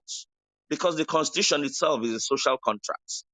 And in social contracts, in the legal world, you know, like in a memorandum of understanding and all those things, you could have a force majeure, and a force majeure does not necessarily have to be the act of God. It simply has to be something, situations that has gone beyond your control, and there's nothing you can do about it except to based on these things, you cannot honor on whatsoever they said you agreed upon. So Ninas came up with the constitutional force majeure, where it said that we had constitutional grievances like the one that Prof and other speakers had laid out for us, and we also had sovereignty disputes, meaning that you cannot just come and take our stuff and lie that we agree to it. So these things are, it's a dispute. So Ninas told the federal government, look, there are these disputes and there are grievances based on the Constitution. And because of this, we are asking you that you suspend this 1999 Constitution. You jettison it. You hold it on. You hold on to it. We are not going to live based on that. And when you do that, you also suspend every elections conducted under that constitution until these grievances and sovereignty disputes are resolved. Because we had to do it, like some people who say, oh, let's go and do it the legal way. Oh, let's do it the diplomatic way. Oh, let's not create chaos. So Ninas did that and gave the government ample time to respond. All Ninas was saying is that the government should acknowledge it, and based on that acknowledgement, should suspend these elections. And when you suspend the elections, and Ninas also gave examples like what happened in South Africa, you know, when the apartheid constitution had to be suspended for before going into the next election until they had a new constitution, because the apartheid constitution was a recipe for bondage, for slavery, modern day slavery. And that is exactly what is happening to us. The same thing also happened in Algeria, where the military constitution had to be suspended. And the same thing also happened in Chile, where they actually had to go to a referendum to determine if they wanted to continue with the military constitution or not, of which they successfully went into the referendum and agreed unanimously that this constitution has to be changed. So Ninas gave those examples to the government. We are not anarchists. We are not asking for chaos. We are saying suspend it. Let's resolve these grievances. And how do we resolve the grievances? Ninas went ahead to say that the government should work with the indigenous people, just like what Pronaco wanted to do with Obasanjo in 2006, where it requested to have a sovereign national conference, though the government of the day went ahead to do its regular selection. So we are saying let's have representations, let's have the indigenous people come and work with you for us to have a time-bound program where we are going to transit from this evil constitution to the people's constitution. Now, for the making of the People's Constitution, Nina said, let's have a two-stage process to midwife the People's Constitution. The first stage is that the people should go back to their ethnic nationalities, come up with a constitution, rectify it, distill it by plebiscites and referendum. Then, based on the results of the referendum, they can now come back to the center to renegotiate their federating terms, meaning that some regions, some ethnic nations could decide that they do not want to continue in the federation. So, because they have their sovereignty, they can decide to do what they want to do with their sovereignty. Nobody is bound by this forceful marriage. That is what NINAS was saying. And NINAS asked the government to consider that, of which a time period was also given. But because the government, instead of responding to that, instead of reaching out to the indigenous people, rather, that was when we saw them trying to do what they call the constitutional review, where they voted in so much billions of naira to move in around different locations to have to speak to people where we all know it was fraudulent. It didn't work. And we had people like Erofal coming to say, oh, that for the first time, that the bandits had to be stopped and all those things. I don't really need to go into that. But at least there was an impact. But what Ninas is said that if, in the proclamation, Ninas said that if the federal government fails to acknowledge this proclamation of constitutional force majeure, that the peoples, the owners of the land, will be forced to do something else. Will reconsider their allegiance to the Constitution.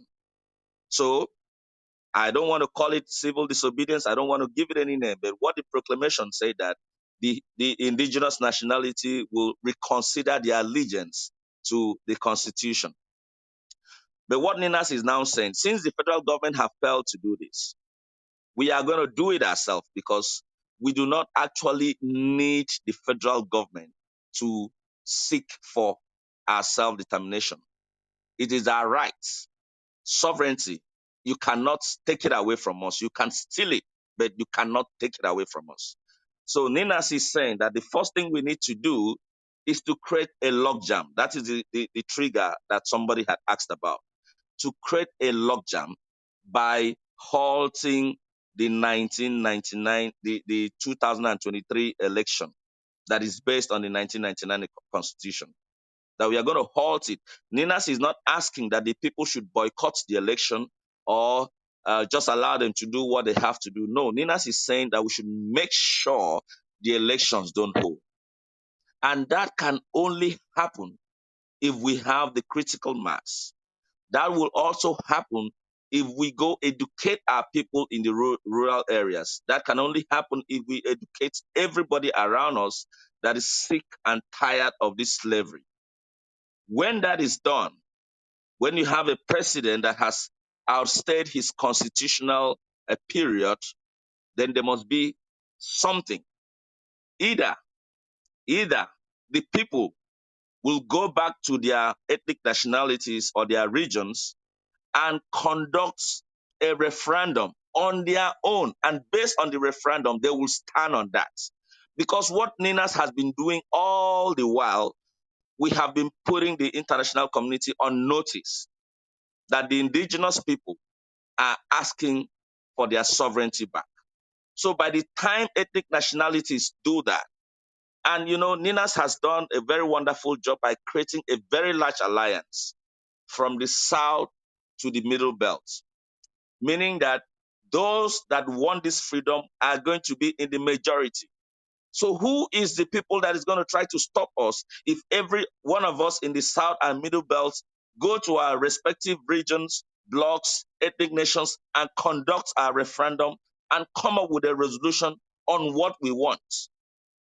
Who is it? Is it the 12 states that had already declared themselves their independence when they went ahead to declare Sharia as a state religion against the supposed secular nation that they professed in the constitution? Who is really going to stop us? And the thieves, the betrayers, the house rats we have amongst us cannot be in the majority. So all we need to do is put ourselves in the majority, educate ourselves, speak with one voice. That is all NINAS is asking for, while we put the international community on notice. So until we do that, when we halt that election, we are going to create a logjam. And while that logjam is on, we're going to go ahead and let the ethnic nations go ahead and put up constitutions, have charter relationships, and run a referendum, and based on that referendum, determine what they want. With the large alliance, freedom will be ours. That is the plan of NINAS. Thank you very much. Thank you so much, Mr. Donald. I want to appreciate you for patiently explaining the mission of NINAS. And I do encourage people to go online and look at what NINAS is doing. NINAS is doing a great work. They, first of all, have exposed the fraudulency of the 1999 Constitution, which claims that we, the people, are a party to a constitution created by select elites, specifically select members of the military at the time. And they move further down to highlight, and when you look at the proposal that they have, which is accessible to everyone online and on the internet, you can go ahead and take a look at it. But some of the things that I highlighted from that proposal included the fact that even though the 1999 Constitution that we currently have in the country explicitly allows for separation of church and state, not too long in 2000, the 12 contiguous states of the far north simultaneously imposed and began to implement Sharia in their domains.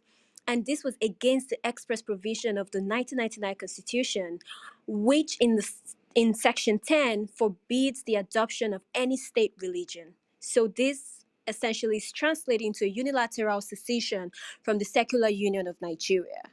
So that's one of the things that NINAS has highlighted.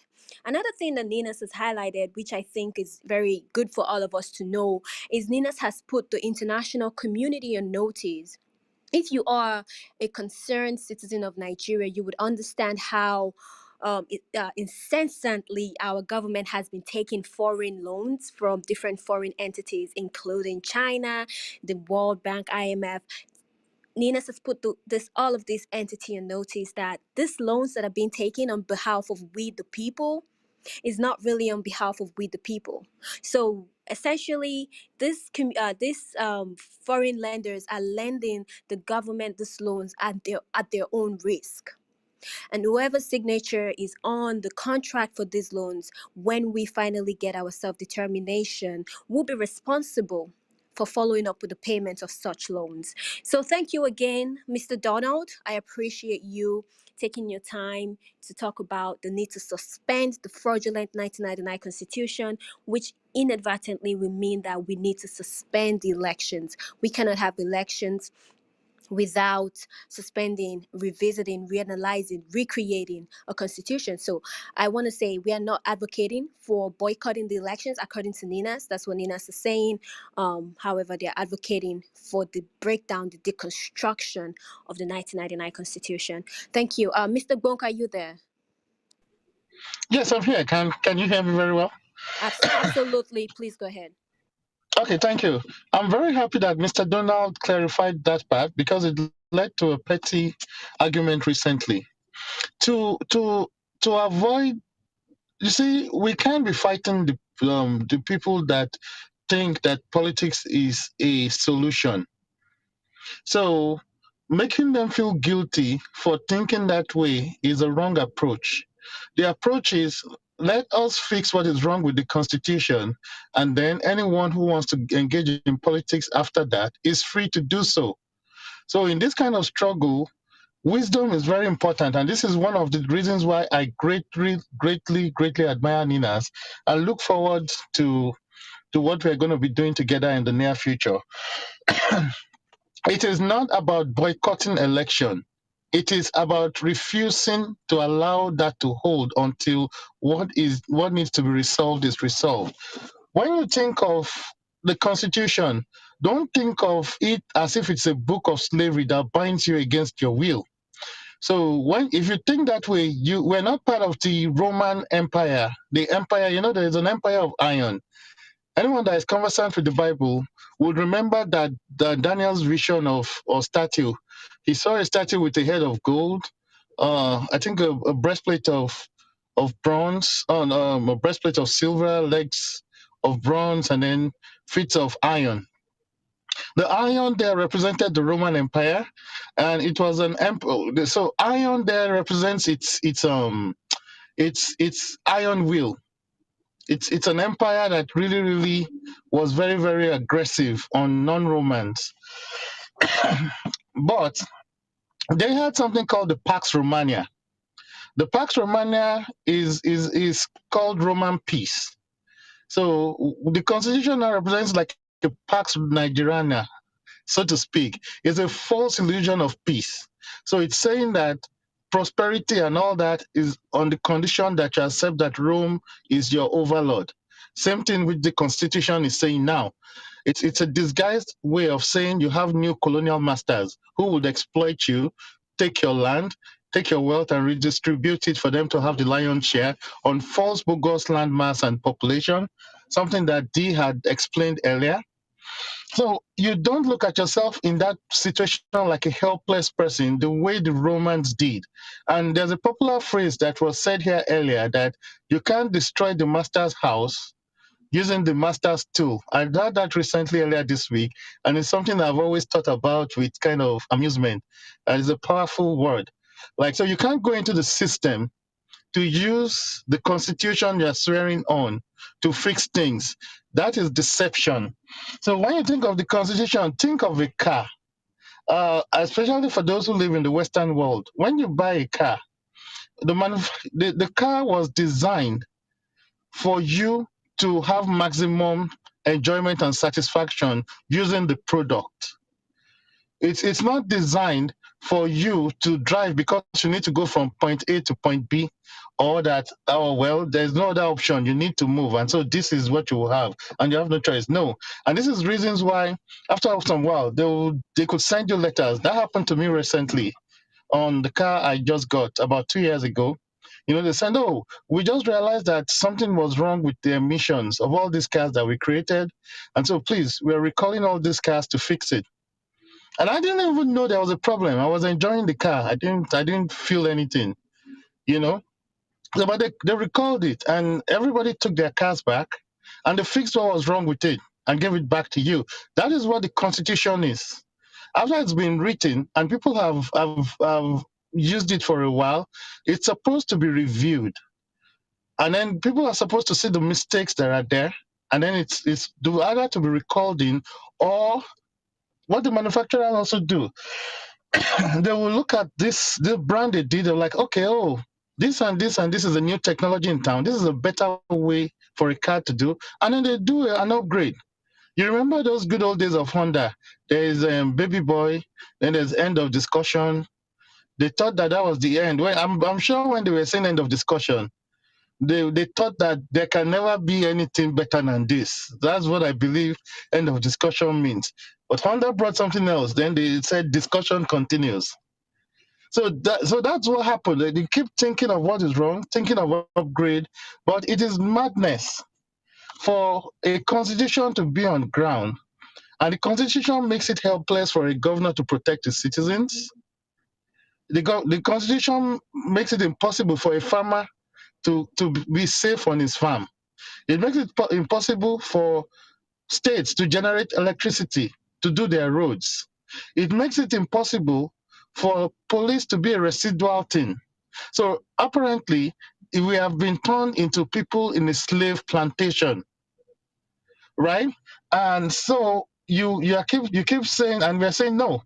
Just like a car, it needs to be upgraded. And someone wants to fight you or me or Tony Nandi for doing what normal, rational thinking people do anywhere in the world. Let's go to a brief history of constitution in Nigeria as a whole. The first constitution that was ever written in Nigeria was written in 1922, and it was called the Clifford's Constitution.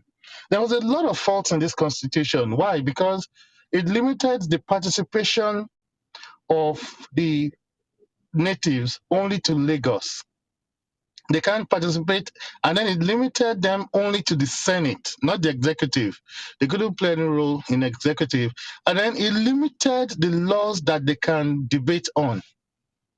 Shallow end laws. They couldn't really.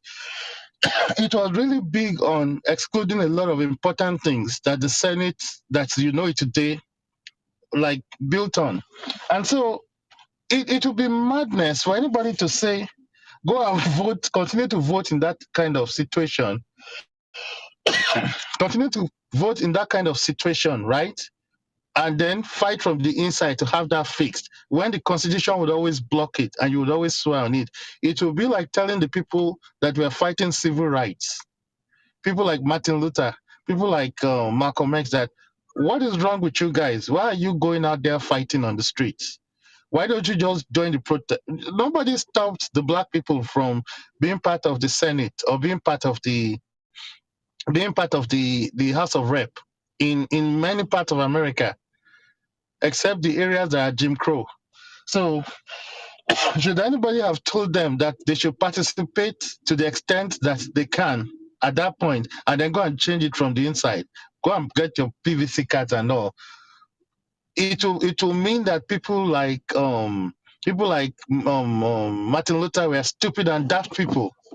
Nelson Mandela was from a royal family, and apartheid of those days, they gave special preferences to the nobility, especially kids, people from royal family.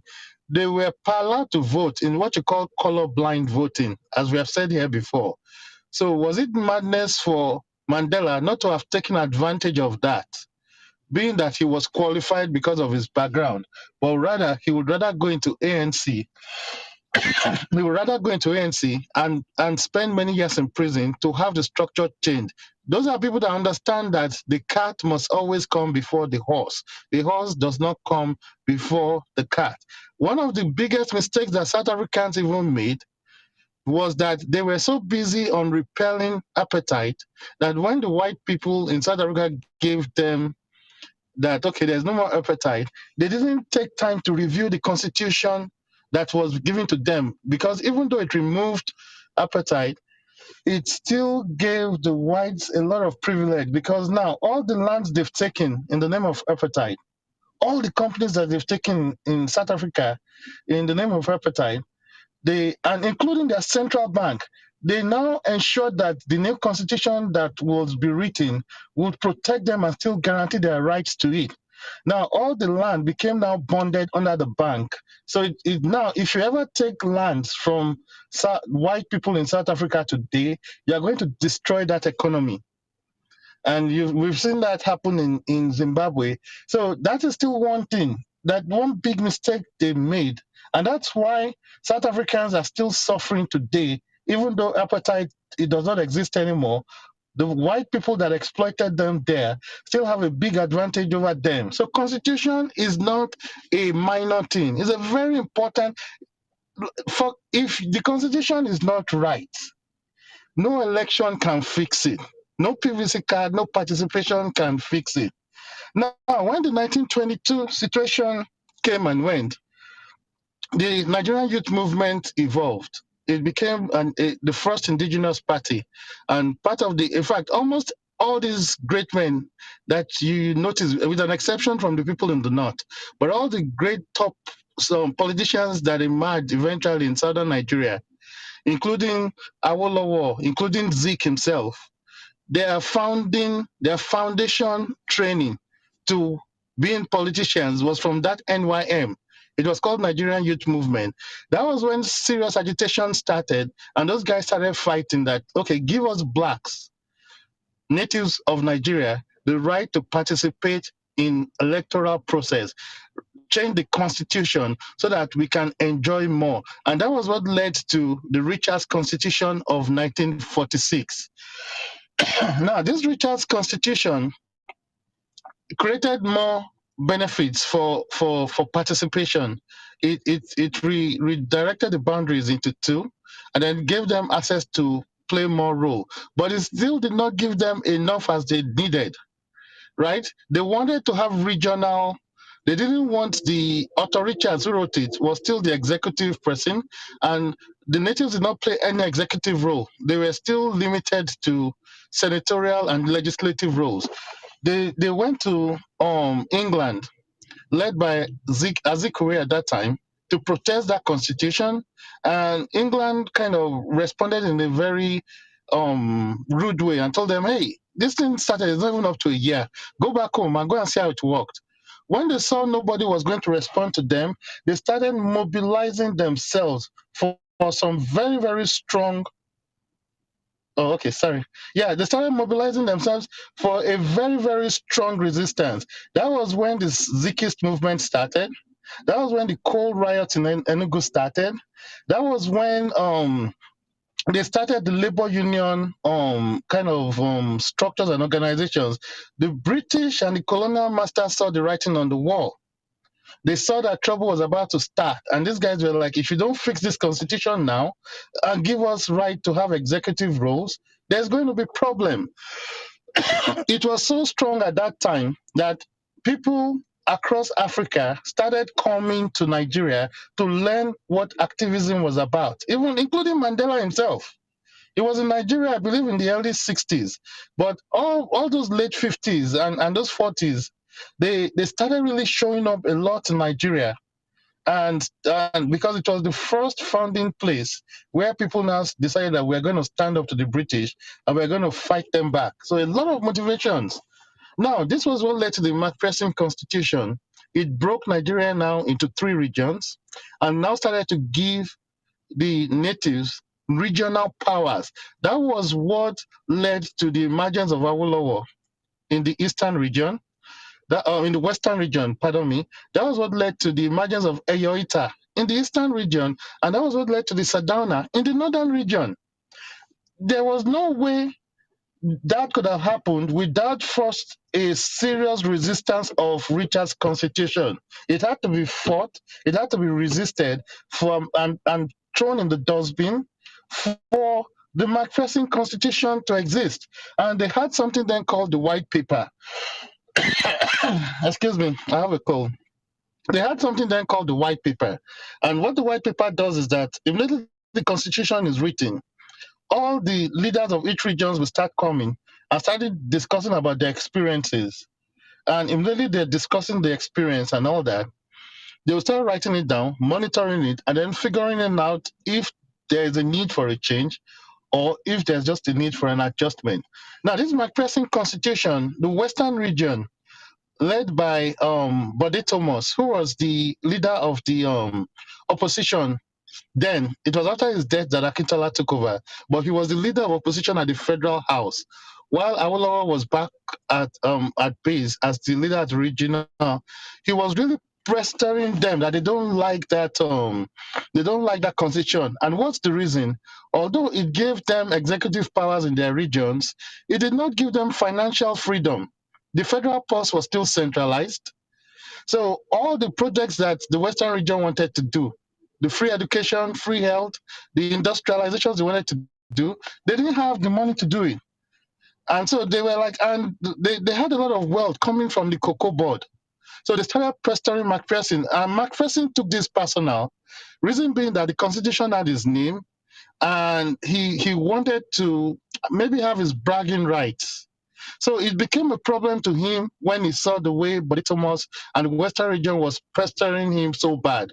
He was now using it as an excuse that, hey, why are you the only guys fighting for this? Eastern region is not fighting. Because the Ayoita at that time said it's okay for the post to be central. And the North was not against it. So that was when Awolowo made that example of a car. And he said, it's the person that is using the car the most that will know if the car fits or not.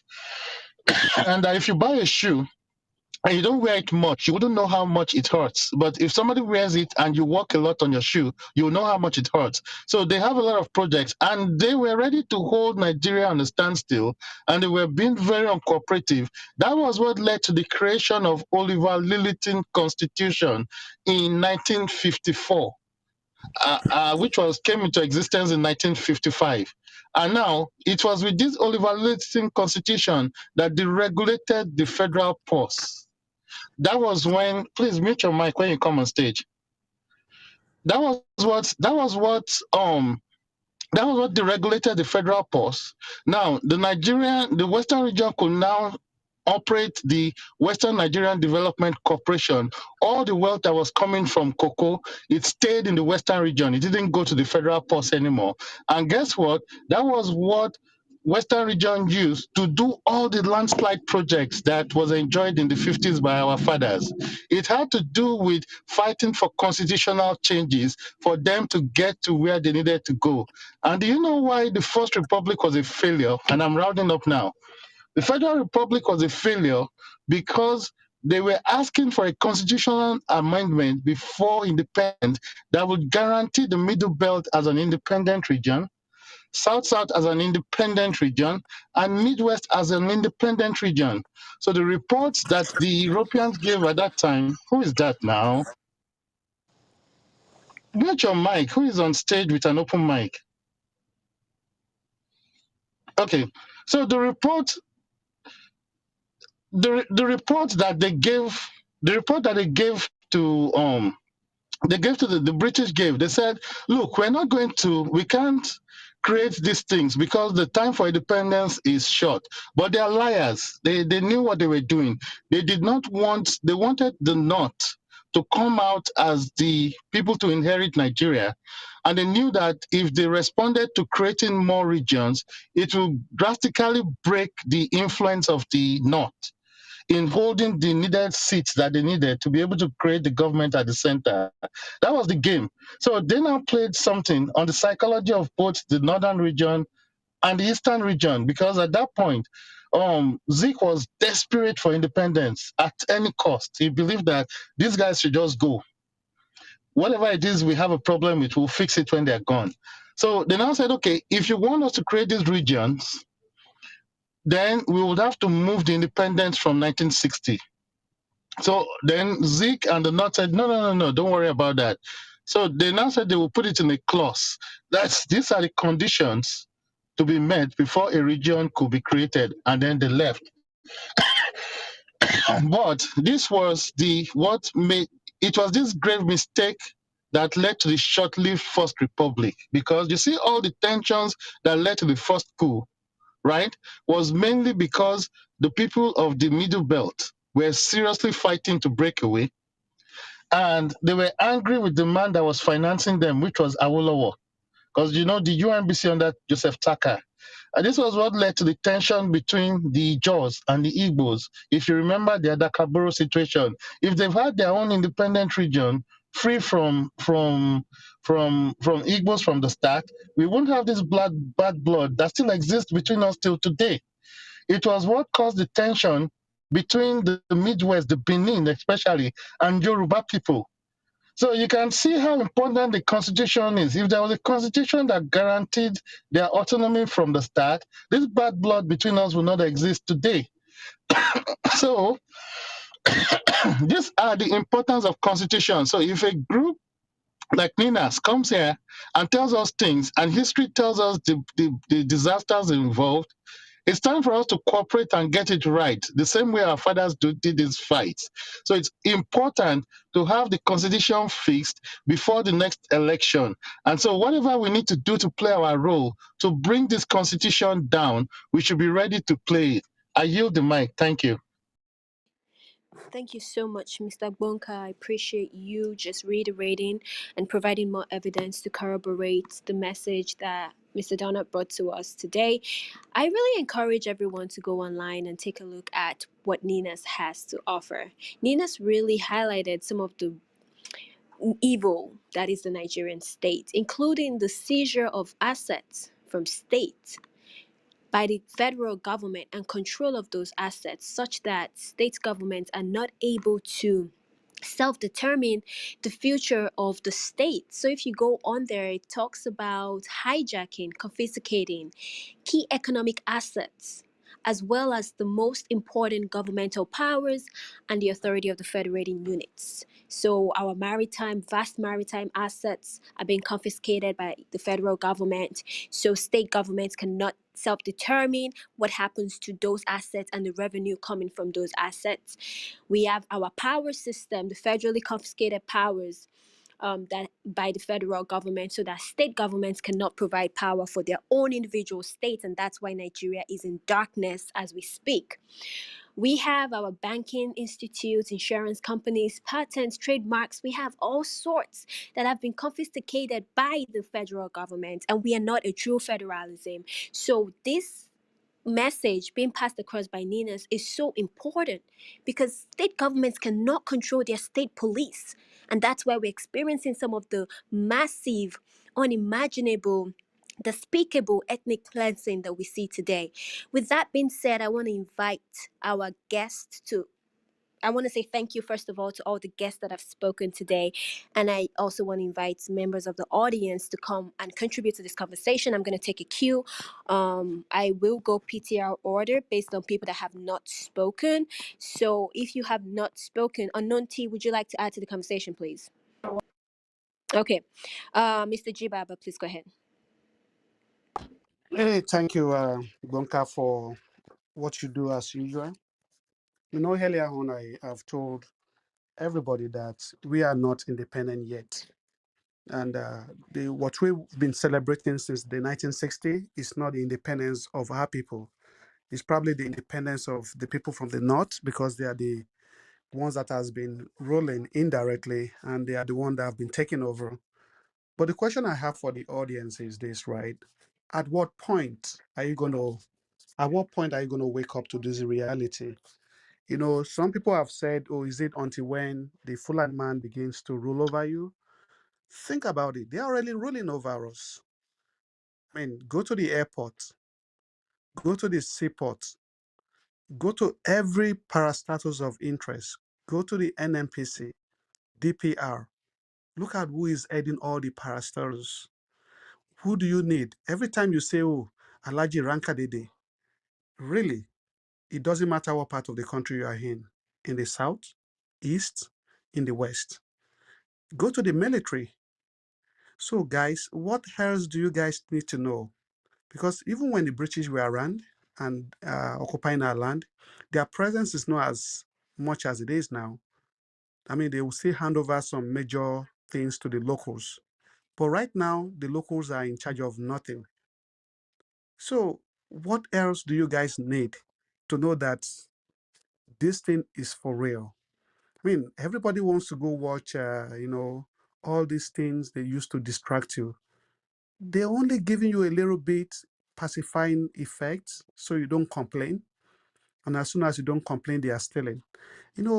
I'm not in Nigeria, but each time I go home, I find something very amazing. This so-called southern rich men, and I would, for the purpose of this conversation, there's one politician okay, let me not mention names here. There's a politician I went to visit, right? So the bus stop was like a ghetto, like seriously a ghetto.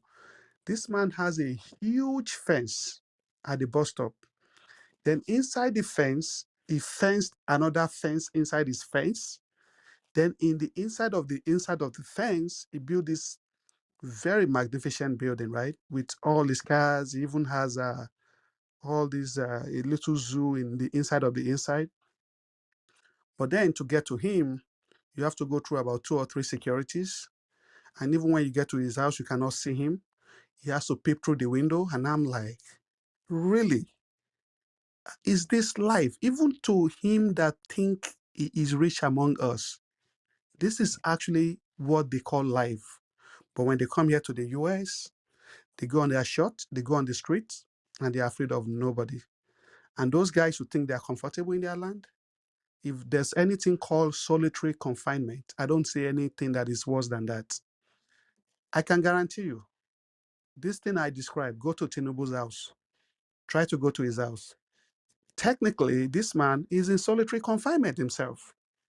And these are the so-called people some people are backing and saying that's our leader.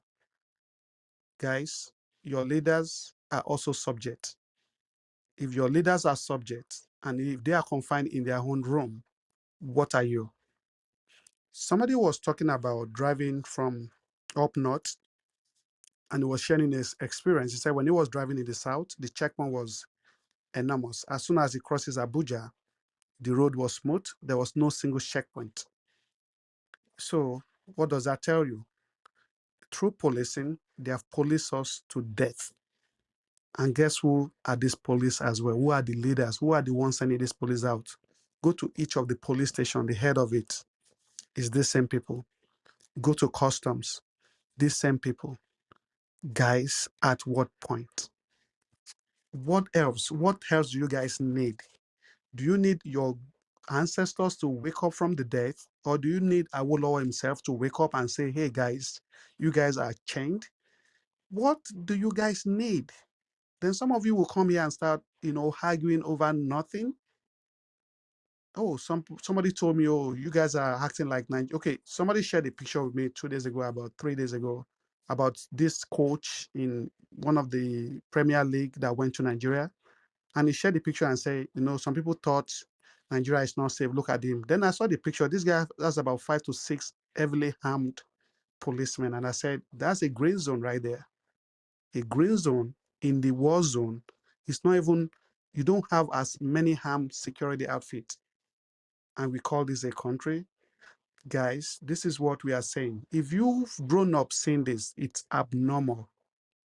I live in a country where open carry is something that is legal, but very often you don't see gun as you see it on the news.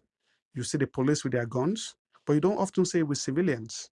And the police are all well dressed, they have identity and everything, and you can hold them accountable. But in Nigeria, when I come in there, I see a man with torn clothes. That is, I can't even think when last that man got a good food with guns. His eyes are red. And if you cough in front of that guy, he's going to shoot you. And you think that's normal? Guys, that's abnormal. That's how to live in hell, guys. I don't know what else anybody needs to be. If you are here and you are sitting on the fence, if every submission you're hearing today does not convince you, and if all these questions I've asked you does not open your eyes, I think you need some supernatural intervention.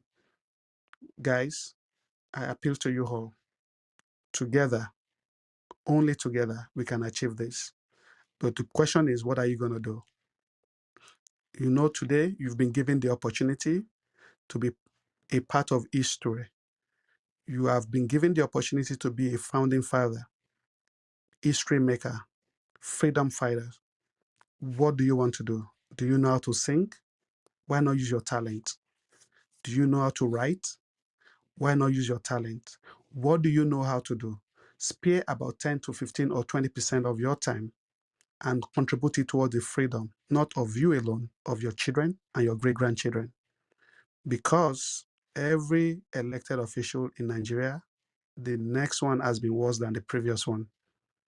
And it's just getting more and more obvious. If you think it's bad under Buhari, wait till after 2023. I end my submission. Thank you. Thank you so much, Mr. G Baba. FBI, are you there? Okay, Anunti, let's take Anunti and then we'll come to you, FBI. Yeah, thank you very much, Miss, and thank you very much to all the speakers who have spoken. We greatly appreciate your presence to our visitors, most especially.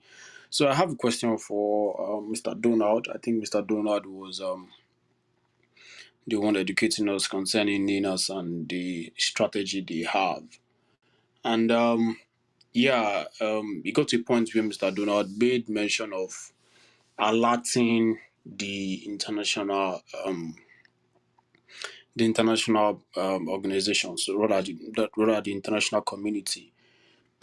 I think, unlike the francophone countries, where we can evidently see the effect of imperialism and post-colonization, it is not really like that, especially in the anglophone countries. Taking Nigeria, as an example, we can't vividly see it, but it is there.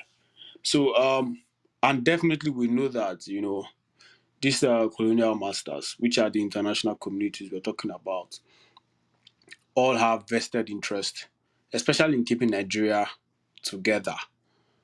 It's there. In fact, they would do anything to make sure that that country remains what it is and the North is in control. Example is the Nigerian Biafra War.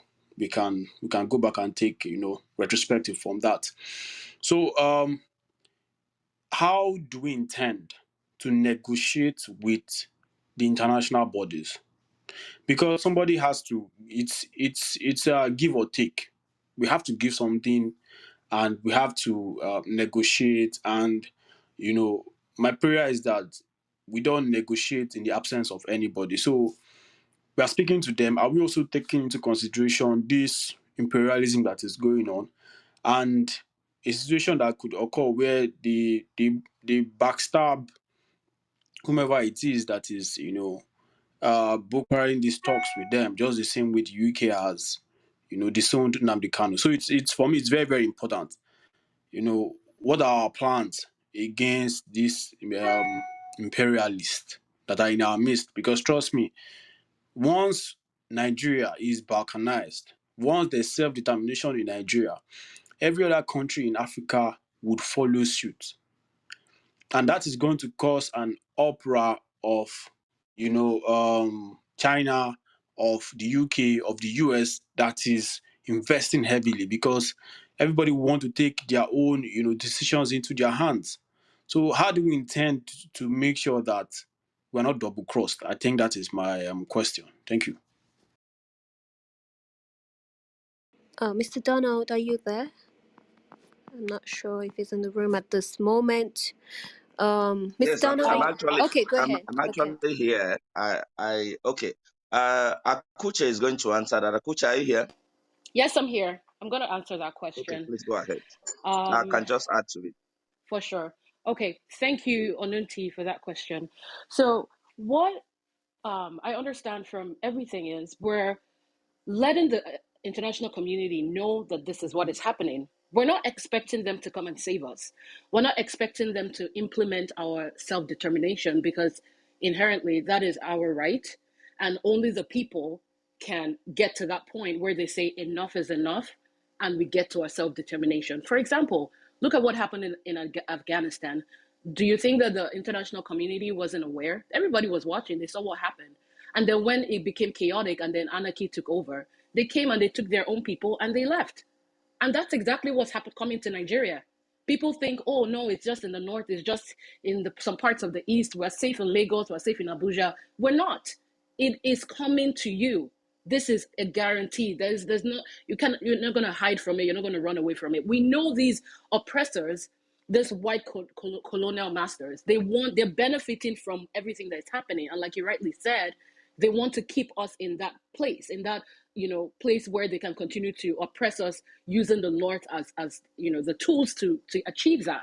So until there's a saying that goes that when the poor people don't have anything else to eat, they will come for the rich, they will eat them. Until Nigerians are angry enough, they hit the streets, whether we're going to be shot dead, whether we're going to be trampled upon, we're going to go out there and say we are done. If it does not get to that point, nothing is going to happen. UN cannot come and say, oh, we're going to, give you your self-determination. They don't even have that right to give it to us. It's our right to take. So that is the difference. We need to understand that and channel all that energy into what NINAS is doing and into what a lot of us are advocating and doing right now. Because America is not coming to, I've been saying this so many times, on other platforms, America is not coming for you. UK is not coming for you. The other time, the UK High Commission High Commissioner to Nigeria or something like that, during the time when NINAS was really, coming out and talking about, how we're going to get to this self-determination and all, they were going to refuse people's visas to go to London. Okay, that's fine. London is not the end all be all, right? We have to get to that point where, okay, you guys want to do this? That's okay. Our self-determination is not determinant on you. But let me tell you what's going to happen. By the time we get to this point where we don't want anarchy, but if that's what it takes for us to get to where we're going, then it's going to happen, right? And when we get to that point and we're all on the streets and people are not going home and we're taking over everywhere, these people would see that we are at the point of no return. So they now, in their heads, are going to think a country like Canada is going to say, okay, how are we going to absolve over 200 displaced people, 200 million people? You can't even, your mind cannot even, grapple against that. What country is going to absolve that? Nigeria is the most populous country in Africa. What country can actually absolve that without crippling their economy or making it detrimental to their economy? So I'm just going to land by saying, and Donald, please add to this as much as you can, that our self-determination is not dependent. We're not asking America, we're not asking UN, we're not asking the UK. We could care less. They're not coming in to save us. We're just telling them this is what is happening. World Bank, you're lending money to these guys on our behalf. Just know that when you get our nations and we get our self-determination, that money is on their heads. It's not coming to us because we've told you what's happening. There is a constitutional force majeure in place. We've laid everything out on it. If China, you're going on and you're borrowing all these monies to Nigeria, that is on you. That is not going to be on us. So I feel like most of the things that we're doing in letting the international community know is just creating the awareness and not asking for permission. I yield. Just a second, please. Sorry, I'm taking hosted of the mic right now.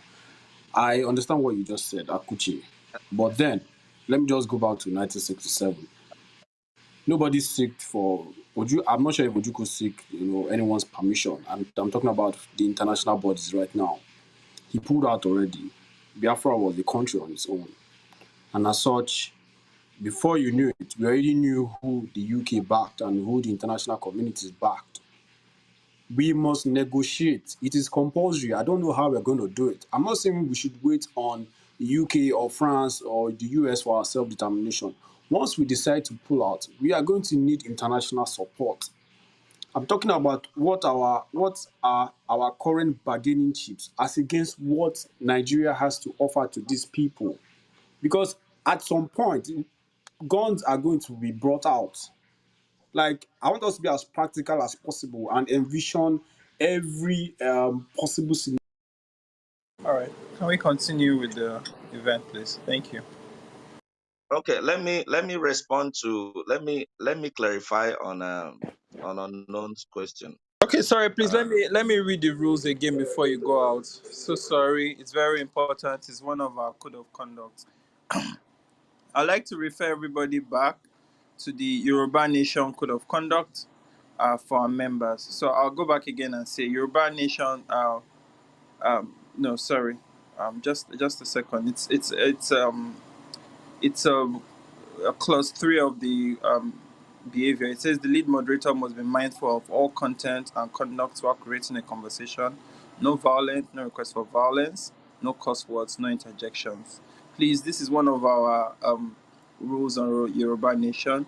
Anything regarding to conflict, armed struggle, we don't do that here. Thank you very much. And also, Donald, let your submission also reflect that. It's one of the things we don't do on the platform. Thank you. all right, thank you very much. Sorry about that. If some of the submissions had contravened with your rules. Okay, unknown on let me just add up to what Akuche had said. Your questions is very clear. And like Akuche said, we are not we are not expecting the international community to come and give us self-determination. But at the same time, what your concerns are about the benefits that these different nations, Western nations, have in Nigeria being a unitary system as it is, and currently with the people they're dealing with that are giving them these benefits. Yes, I also like to remind us that most of the benefits, or all the benefits, these Western nations are benefiting from Nigeria, are actually being owned by the indigenous people that also have the opportunity, or they also have the options of renegotiating whatsoever is what those guys are interested in. And there are some things that I might not really have to say here, but I like to point out that if you're looking at the interest of the British or the Americans in the oil industry, where you have those oil resources also belong to indigenous people that also have the capacity to also negotiate on the participation of these Western nations if need be. Because at this point where the self-determination matters most, you can also use what you have to get what you want if it boils down to that. But I'm not going to go ahead to say how far NINAS has gone in on issues bordering on that. But NINAS also understands the need to make friends, international friends, that will also be in their interests, that will also act in their interests. So I think that should be able to give you a clue that we've understood that, and we are not totally uh, uh, uh, we are not totally ignoring those concerns that you raised. Thank you. Can All I right, say thank something? you. Can I? Thank you so much, Mr. Donald, for that response. We will continue with the PTR order. The next person on the PTR is Mr. Samuel. Please go ahead. Okay, never mind. I see FBI is back. FBI, are you ready to speak? All right, Mr. Samuel, please go ahead. Oh, my Samuel. Hello. Hello. Please Yes, go ahead, Samuel Mr. Dada. Samuel. We can hear you. Oh, okay, okay. No, I wasn't listening because I was thinking Pa Akintoye would be around, but I found out that he's not there. I wanted a question to ask him, but never mind. Thank you for calling me. I'm for Yoruba. Absolutely. Yes, thank you so much. This is PTR order, so everyone will get a chance to speak as long as you're on stage. Mr. Damilara, are you there? All right. Mr. Labi. Okay, Mr. Susayo. Mr. Susayo, are you there? Okay. Mr. Olukotun, are you there? Okay, Mr. Adebanjo, are you there? Can anyone hear me? All right. Yes, I can hear you. Yes, we can hear you. Okay. All right, Mr. Adebanjo, if you're ready, please go ahead.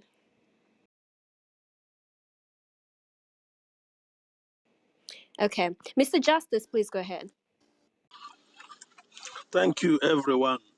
I always enjoy listening and coming to stay in this Yoruba nation. Honestly, G Baba, may God bless you, because I think you speak to the conscience of every Southerner at this platform. You tell them the facts. You ask them the common question any common person will answer. And that's, I always make people to understand. I have a 6-year-old child. Whenever he come to ask me something, he didn't get clear, he go to her mom. He goes to his mom and asks, and he didn't get clear. He will sit down on my living room and come back to my room and ask another question. And you ask yourself, when you look at Nigeria as it stands today, and have a child who wants to get clarity of why their house or whatever that is going around him, he don't understand, and he wants to understand that he is not getting a good answer from his dad or mom, and he gets quiet. And that's give me a lot of concern if we can let this kind of country hand it over to them without doing something. What do you think those generation will tell us? They will look at us as if we are animals, because we have all the questions on our table, we have all the answers on our table, and we never make any use of them. And it breaks my heart, because since yesterday, I think since I come to Clubhouse every night and then I ask myself, can a black man ever be free? Because you see what we argue doesn't make sense. You see what we talk about as a youth doesn't make sense. When you now bring intellectual discussion on the table, everybody take a leave. And I will ask myself, when are we going to be free people? And people will ask me, what is your solution? What is this? I tell them there's people have always said this narrative to us for a very long time, that the problem of Nigeria is leadership, is corruption. And I have participated in all the election and every campaign, and I think that getting the right people on the right time. And so I told one of the politicians that, do you know you guys doesn't even have idea on what Nigerian problem is? And he said, how? I said, I have participated on all the election. And you yourself is even calling me a ethnic bigot because I told him Nigeria can never ever work except we separate. You call me an ethnic bigot. Do you know that I participated in 2015 election to the point I was part of APC? And now you are calling me an ethnic bigot. The person that was on that stage during the primary of APC, Atiku was there, Buhari was there, and we supported all this party. Am I from the north? So I'm not, but I have come to realize that Nigerian problem is not leadership, it's not corruption. Nigerian problem is the chain of the colonial master is still on our neck.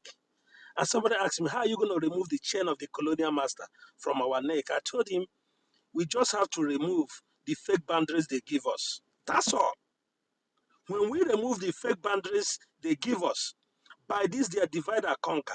They now say a Yoruba man can see a Yoruba man from Cotonou, and he said he's not my brother, he's from another country.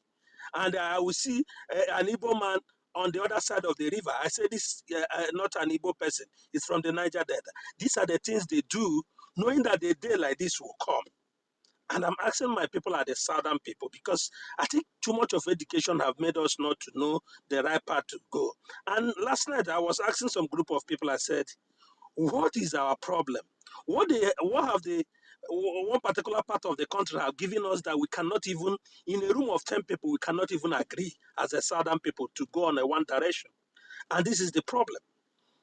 And I just don't know how we're going to do it. But I keep preaching this gospel. I said, people think that disintegration will bring war. And I'm telling them, the unity of the South is the winning game. We don't need arms. All we need is the unity. Because how many people are they going to kill? How many people are they going to load their tank? We have the population. We have the majority. We have the education. We have the exposure. And still, we cannot come together as a people and decide what our future will look like. If you don't want to make that decision, at least make it for your children. Because I can't see how you would send your children to Harvard University, Oxford University, and at the end of the day, when they come back, somebody who don't even have cutoff mark of the jump up to 20 will become the head of their department, head of everything where they are working, if they have opportunity to even work in the first place. So think about this. All this education your children are getting, all this whole thing you are getting from the South, because they deny you the education in Nigeria, now you run away to get the education. When you still come back, there's only a few places you can work. Maybe you work in an NPC, you work as a civil servant, or you work in a Nigeria Port Authority. And when you get there, all these things are resources that comes from your land. When you get there, you find out that your education in the West cannot even earn you a director general of a particular sector in Nigeria. That even the resources that are financing that sector comes from your own village. Then you decided to avoid all their civil servant and everything and establish a business with the money you borrow from the West. You can't even operate a business in your own village to employ your own people because you have to go to Abuja. And when you get to Abuja, they now ask you for a bribe you cannot even pay because they know by the time they give you that license, your people will be employed. And at the end of the day, when they are employed and they have money, they will start asking the basic question. And this beckon to my people in the South. Are we going to continue like this? Nigeria is coming after our best. Go and check the record. What Nigeria have destroyed from the West are their best brain. In the military, in the civil servant, in the university, go and check everybody that Nigeria have destroyed from the South. Is it from Kensaro Wiwa to to MK Abiola, to Delegiwa, just count all of them. And now we have found out that they are destroying our best. Our best now decided to run away because when they cannot get you directly, they chase you out of the country.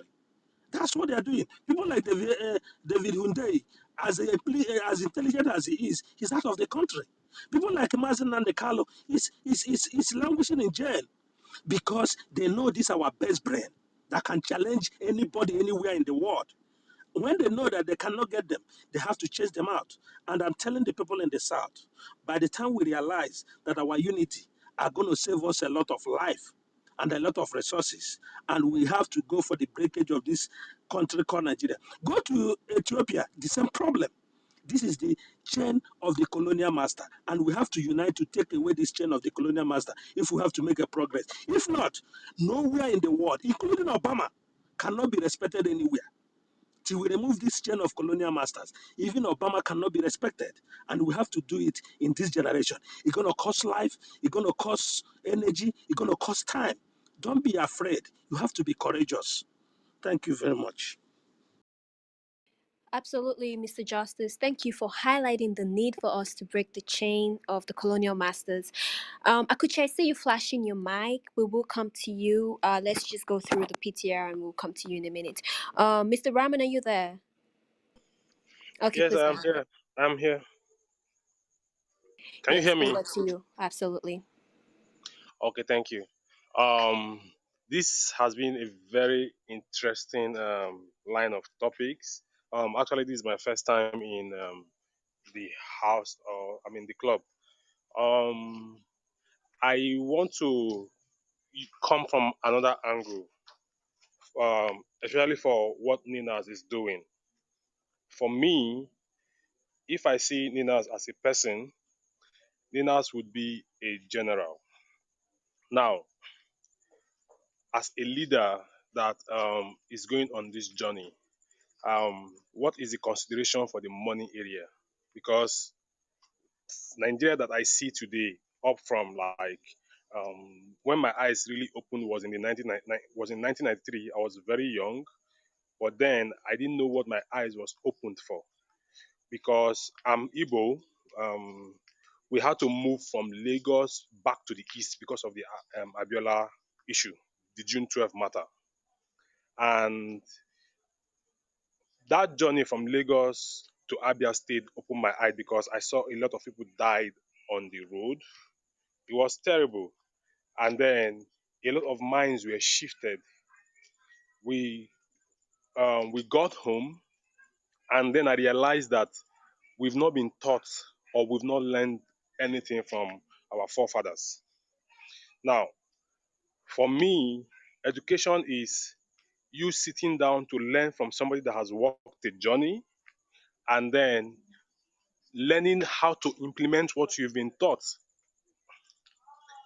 But the reverse is the case because even though we think Abuja is safe, Abuja is the deadliest place. For example, I live in Abuja, and if you see how drivers drive, you would know that mentally we are gone, psychologically we are gone. So we won't be able to think for ourselves. The next time this maybe the next election will come and people are thinking, oh, we have to vote or vote out this person, oh, the people must have the power, and we are then protesting with our voices, protesting with our skills. We'll realize one thing: we are still going to repeat the same pattern that we've been taught. And this pattern is not because someone sat us down to teach us. Someone had put us through a way of life, and we've repeatedly had that way. For example, I see 3 kids, 1-year-old kids, and because of the invention of diapers, one will poop in their diaper and they are comfortable in it until somebody comes to remove that diaper from them. The other will poop in their diaper and they will be totally uncomfortable with it and they will cry until you remove that diaper from them. There's a third one that will not allow himself to poop in the diaper because he will signal the parent to help him to remove the diaper so he can poop. Now, The three of them learned differently out of patterns. If you've trained a dog, you know that when you train your dog, you try to reward the dog for what they did well and punish the dog for what they didn't do well, and the dog learns that pattern. The same thing happens to our mind. And right now, even with what NINAS is, I why I'm here is okay. I don't see that part, so I'm saying in that line so that they will begin to bring that area. They will begin to bring up that area. How are they financing this project? Because that is a key area. How are they empowering the people that are going to be in NINAS? Because that is what these people are going to attack. They're not going to attack, first of all, by force. They are going to attack or remove people from this fight and this struggle via offering them like the normal grants we get from to support farmers, COVID-19 grants, the normal loans that we send out, the normal investors that come in to say they want to in Nigerian companies. They come in like foreigners. They come in like investors. They want to invest in Nigerian companies. That is how these things happen. And then I look at it this way. There are still areas that are ignored that could easily empower people. For example, the cooperative system, at the cocoa plantation, the oil palm, and the groundnut pyramid that existed before the colonial masters came in were run and made powerful using the cooperative system. And I don't understand why our lawyers in this country ignore that part when they set up companies for business owners, entrepreneurs, and startups. Because the CAC is a fraud. To me, FIRS is a fraud. Nigerian police is a fraud. Now, if these things are frauds, just like saying, oh, you can't be in politics to change the system, you can't also use an LLC as an entrepreneur to change the system. If you think you can, ask people like Dangote, because having an LLC means you're a tool of the government already. You understand? But we are overlooking the entire cooperative system, thinking, oh, it is for people that are not learned, people that are not well to do, people that are miscreant, people that are useless. Maybe because those that have used the cooperative system are doing it for some selfish reasons, and then they can't be trusted, and then they use it for fraudulent reasons. But my challenge is this: for anybody that's going to lead a cause, human nature, you must have your own selfish interest. The difference between those that are very efficient and succeed and win is that they are willing and able to confidently express their selfish interest to the people that they are going to lead, which is their clear goal for themselves and the goal for the entire movement. Then it will be easier for people to follow them or not follow them because the cause will be clear, and then you begin to fight that cause. I'm not an advocate for violence in any means. That is why I don't support the Nnamdi Kalu and Biafra system, the system they're running. I do not support it because of the violence. I don't care who is killing who. You understand? I know that it could have been done properly. For example, there's this Philippines company that came to Nigeria using a network marketing system, and I studied it, and I realized how powerful they used social networking to build that system, and it's so powerful. If I see the numbers of people they were able to recruit and empower, it's mind-blowing. I don't want to go into the system where maybe they try to corrupt something, but then they have empowered people, and those people will listen to that voice of the person that empowered them to that level. I'm not saying you should call people and give them money. I'm saying you should create a system that will empower them, educate them, and then allow them execute or implement what you educated them or you taught them in the system, and the money can be within the system. That means you are going to create a new world for people, even though they are in Nigeria. That kind of system has a compounding effect. And more than that compounding effect, it has a ripple effect. And I'm not sure, because people have done this style in the past, I've seen all the loopholes in the style. And I know for today and for tomorrow, it will not work. That is why tools and resources like the blockchain technology are coming out. We have to be very creative to know how to use this tool in a way that it will not get attention at the beginning. Because if you get a lot of attention in the beginning, we don't have the resources to be able to wage the resistance that will come for it, or that will come to attack it. So if NINAS has to be willing, or any organization that is coming up, or any general that is coming up, to share their own selfish interests and say, this is the journey we are going to go. This is the goal for this journey. This is how long it could potentially take us to reach this journey. And this is how much it could potentially cost us. And this is how much we could potentially get from this journey.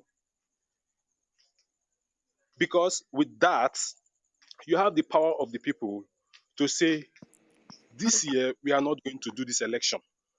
And then the people will say, yes, we are not going to do it because this person has shown us the way, and we have walked this journey with this person for this number of years. We are not going to do this election, or until this is done. I think I'm going to stop here. This is my submission. Thank you. I'm done speaking. Yes, thank you so much, Mr. Rahman. I appreciate your contribution. Mr. Okonu, are you there? Okonu? Mr. Okonu? All right, go Yes, ahead. yes, I'm here. Thank you. Good evening, afternoon, or morning to everyone, wherever you are. Um, I want to thank all the previous speakers who've come from this from different perspectives. But I think we need to try and simplify our message. For me, that is the unity we are seeking. A simplified message that everyone can get behind. NINAS has done a lot of work. I commend them for it. IPOB has done a lot of work. I salute them for it. Other organizations within the Yoruba Nation movement have done a lot of work. I salute them. I commend everyone. People have sacrificed life and limb and resources and time and effort to move this agenda of self-determination forward. And all of them have done magnificently, and I want to salute them all.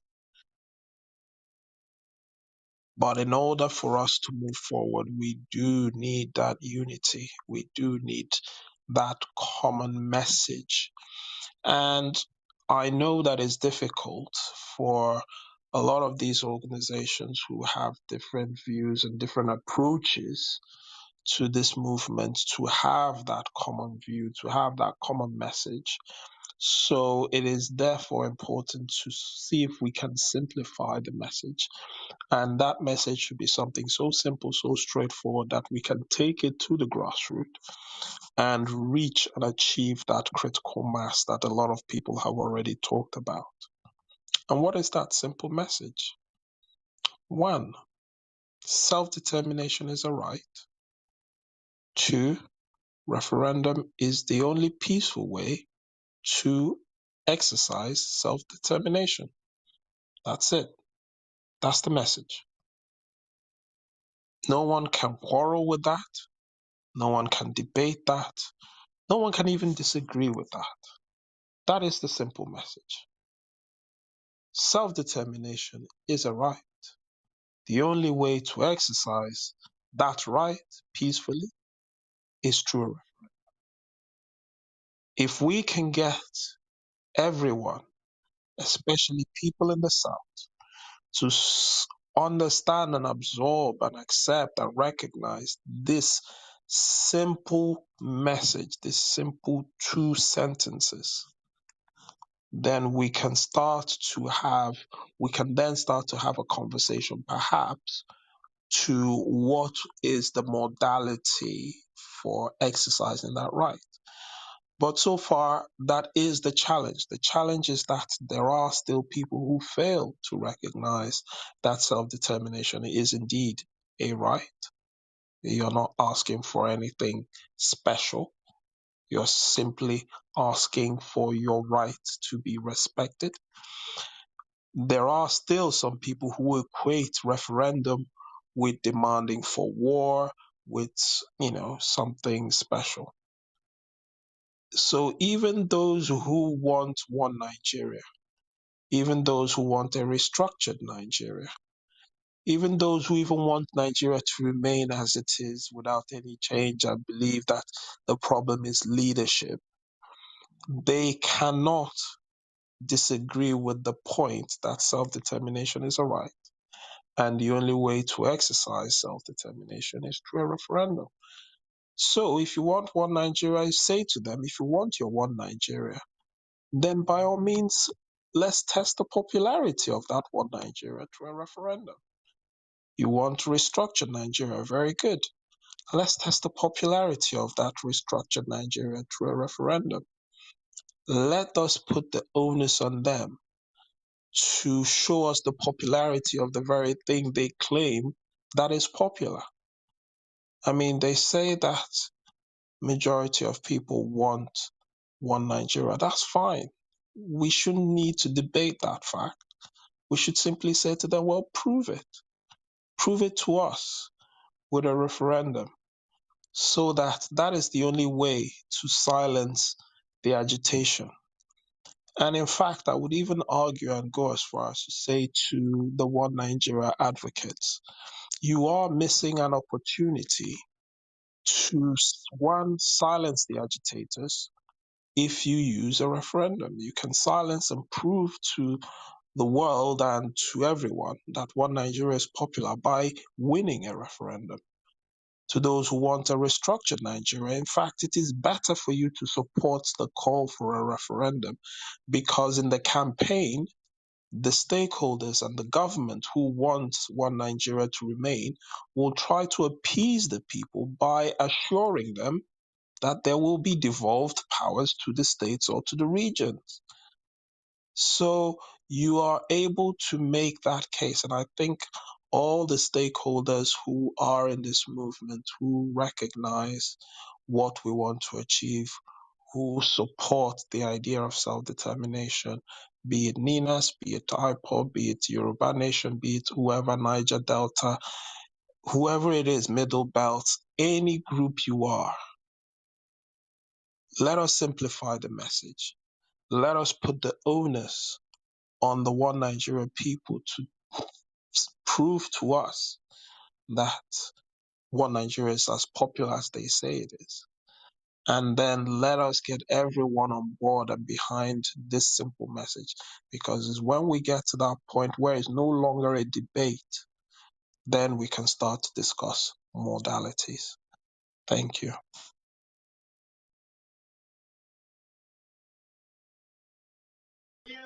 Yeah, thank you very much, Okono. The next on our list is Corey. Corey, are you there? Corey, are you there? I'm here. I'm here. All right, over to you. Yeah. Everybody has said it all, and I just want to. Can you guys hear me? Can you guys hear me? Can you hear me? Because sometimes, all right, hold on. Yes, we can, but it's noisy in the background. All right, sorry, it's my fucking earpiece. Excuse my language. Yeah, I just want to say everybody has been talking, and everything that people have been saying has been very um educative and enlightening, and it's the truth. It's a fact.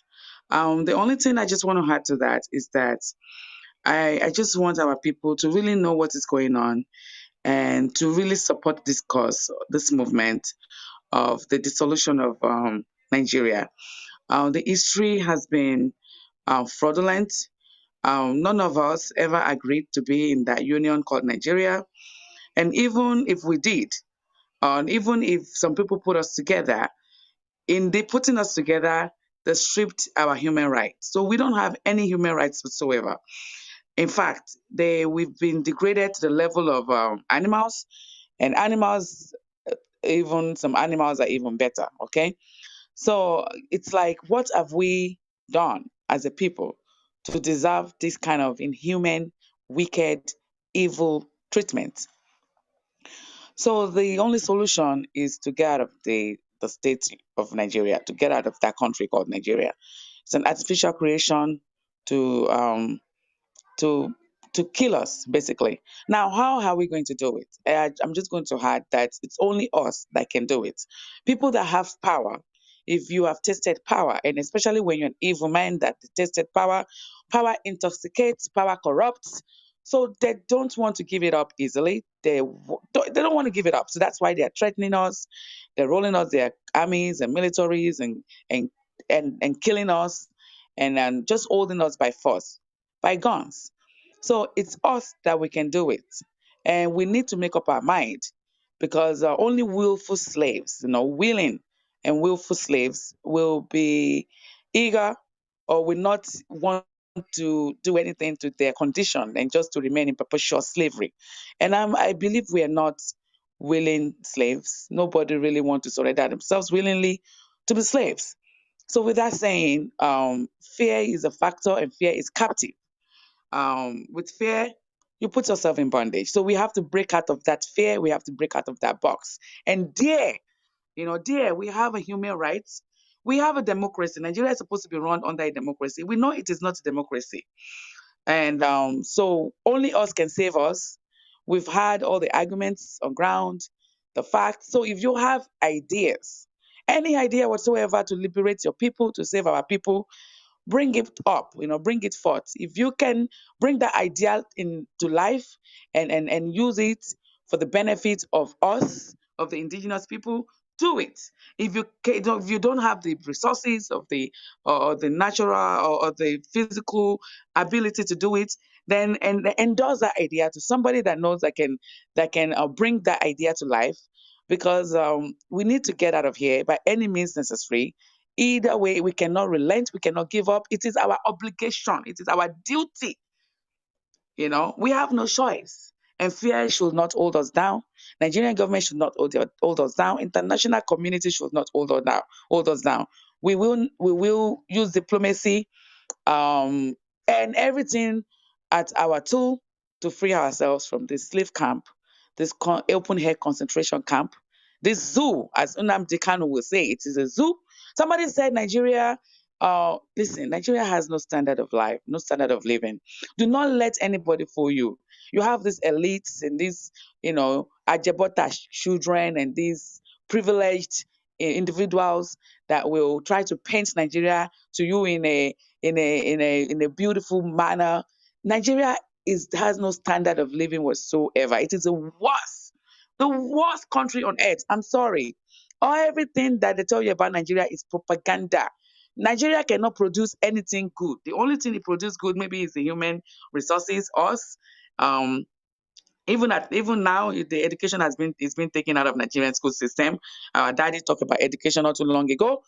So Nigeria is just developed is a project that it was developed to be a failure as far as indigenous people is concerned. And that's what I have to say. We will reach our promised land, and nothing, absolutely nothing will stop us. Absolutely nothing. Thank you so much. I use my mic.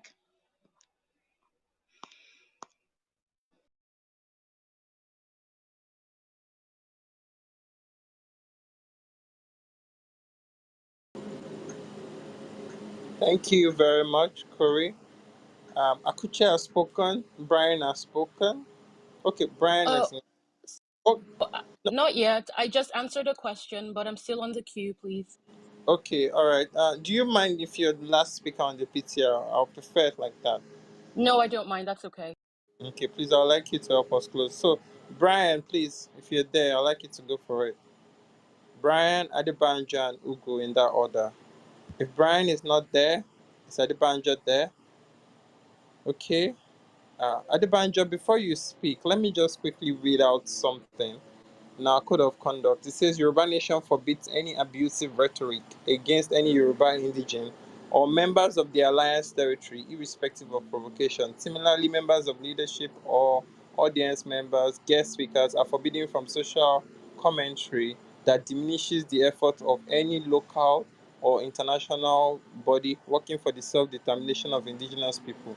So I just wanted to say that in clarification that the comments about, I support one particular body or I don't, like one particular body, it's absolutely, it's not really our views for the platform, right? Every indigenous group that is working for the self-determination of indigenous people, their efforts are recognized. Only history has the moral higher ground to be able to judge us on the right path to have taken, right? Because if you look at it from, Nelson Mandela's war, the CIA classified him as a terrorist. The whole world condemned everything he was doing. They considered it an armed insurrection and a struggle. And just 3 decades later, the whole world gave him a Nobel Peace Prize for the work he has done, which he has spent the whole of his life doing. So it's very possible that there might be people today that the Nigerian government has called terrorists, that in another 30 years, the world is going to give them Nobel Peace Prize for the works they are currently doing. So it makes no sense as black people to criticize something without having passed through it as well. So I just thought to put that out there. We're going to have Adebanjo speak, Ugu will speak, and Akuchi is going to close it. So thank you very much.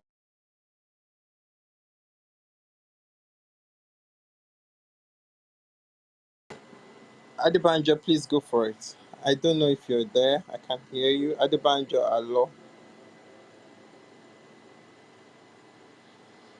Okay, in Adebanjo's absence, Ugu, please. All right. Thank you. Thank you, everyone, for the wonderful platform. I was thinking probably we had a room in Igbo Nations about the onslaught going on in our mama by the military, so I wasn't opportune to come early to join you guys earlier to listen to Demanjo, a man who I respect so much. I hold on high esteem. I think the agitation for the Yoruba self-determination isn't secession, rather its restoration, and likewise the Igbo nation. Um, it isn't separation, rather it's the amalgamation. It isn't a call for war, rather it's a call for peace and freedom. Nigeria is a crime against humanity. I would indulge us all to support our ethnic nations. When oppression becomes norm, um, resistance becomes a duty. Nigeria is a fraud. It's an insult to our intelligence as a race to live under a royal company.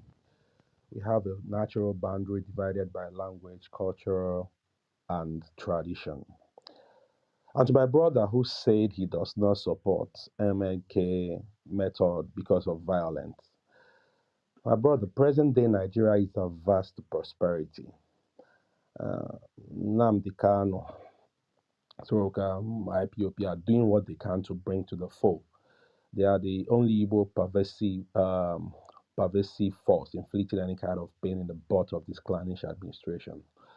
So I would indulge us not to cancel them. Let's fine tune them. Yesterday, our Mama village in Imo State was destroyed. Many houses, hotels, and everything were being burnt by the military, uh, Nigerian military to be precise. This is one of many within 2 months. Within 2 months, Nigeria is a contraption working only for the benefit of the North and their masters from England. So I will indulge us all to do everything possible to save ourselves from this devil's island. I yield the mic. Thank you.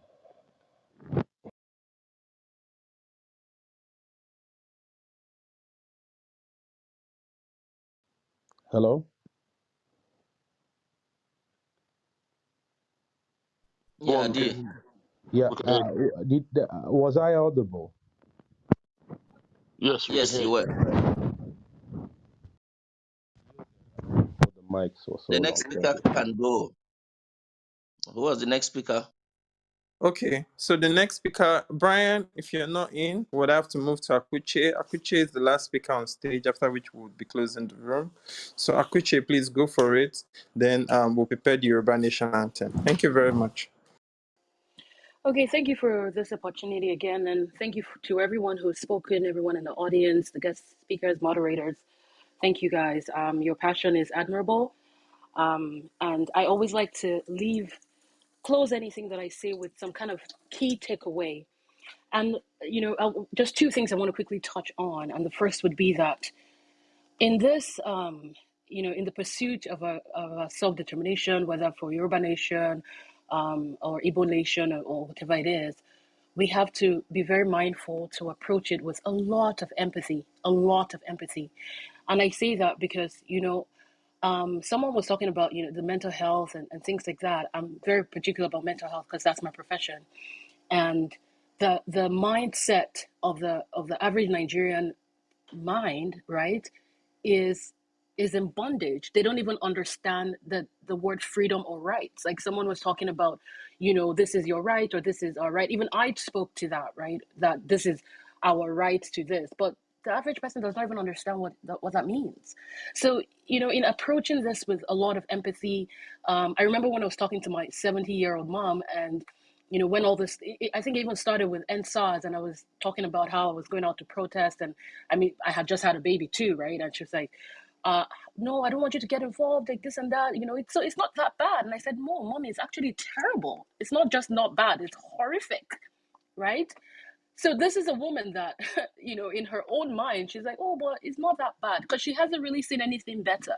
And that's the mindset of a lot of Nigerians where they haven't tasted what life means. And I don't mean that you have to have a luxury car or you have to live on Banana Island or anything like that. No, just the normal, I get home, there's light, right? Just the normal, there's access to clean water, access to education. A typical Nigerian doesn't know that. So that we need to approach this self-determination with a lot of that, we that have gotten to this stage where we understand, we get it. A lot of them still don't get it. And that in itself, it's very sad because that it takes a minute to get to that mindset.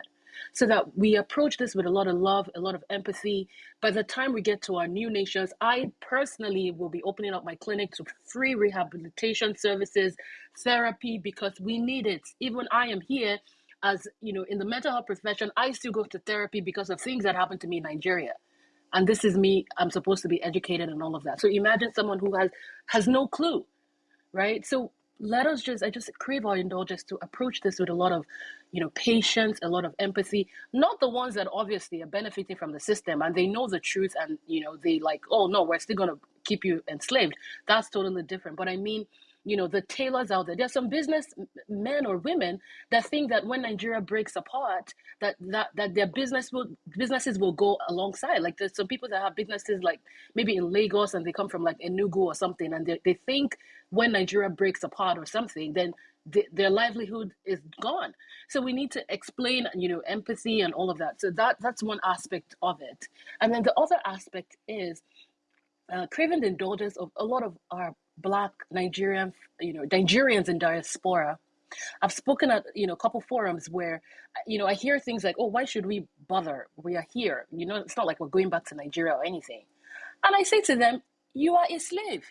We are here in Obodo Ibo. We are still slaves. I don't even want to move back to Lagos or Abuja. I'm going back to my village. That's me. And that doesn't mean that, I'm local or I'm this and I'm that. I'm not, I don't know, good things or whatever. But that's where my mindset is. I love my culture. I love traditions. I love omenana. I love those kind of things. Oma, you sit down under the palm tree, you take fresh breeze and all of that. I don't even want the noise anymore. So if you are in this part of the world and you're feeling so entitled because you're privileged to be here, and then you think that it somehow removes you or absolves you from the responsibility of trying to, fight for our freedoms, I'm telling you that it's wrong. Because look at a lot of these, Black Americans that have been displaced by slavery, and they're now fighting so hard to get their roots, to find their roots. Imagine if we get our self-determination, and Yoruba is a nation on its own. It's a country where these people, wherever they are, they find their lineages, and they're able to go back there, and establish it, and make it what is, add to the economy. So I just want to, talk to these people. If you're in the audience here, please have a rethink. The day Canada or America or UK, whatever, will say, oh yeah, people should be going. Where are you going to? Where would you go? Right? We are still, look at what's happening in the US and everywhere. A black man can never be free because of your blackness. So the moment we start to realize this and really work, ask yourself, how have I contributed to this struggle? Have you posted on social media? Have you spoken to anyone, your tailors, the drivers, your whoever, the grassroots, the people that matter? Are you talking to them? How are you having these conversations?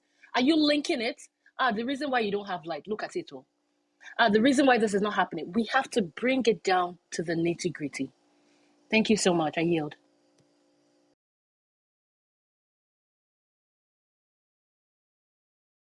All right, Thank you dear, are very you there? much. I think that's about it. Thank you everyone for taking out time to be here. We will be rounding up with our Yoruba Nation anthem.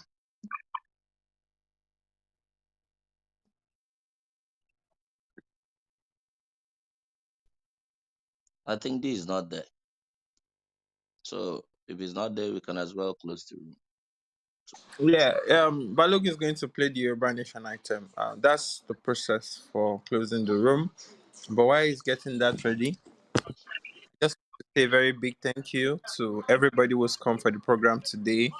And I'm going to go Labi, Nuruddin, Yinka, Ranka Dede, Alabi, KLX, Adejumo, Shango, my brother. Thank you so much for coming. My brother Safo from Ethiopia, Aisha, Obode, thank you, Lannister Chief, Olu, long time no see, Emeka, Oshunjare, Amma, thank you so much for coming.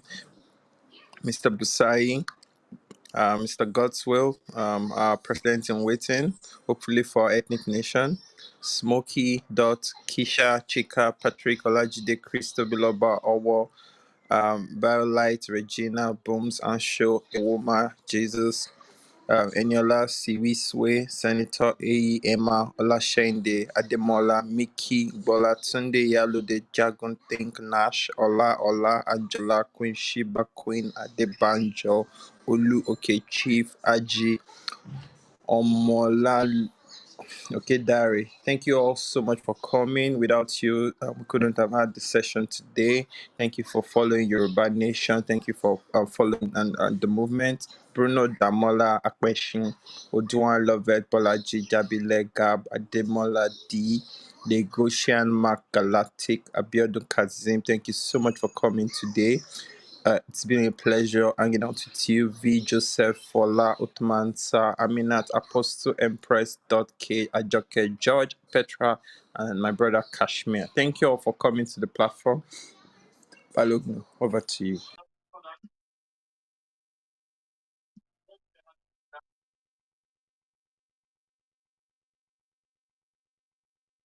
Balogun, are you there?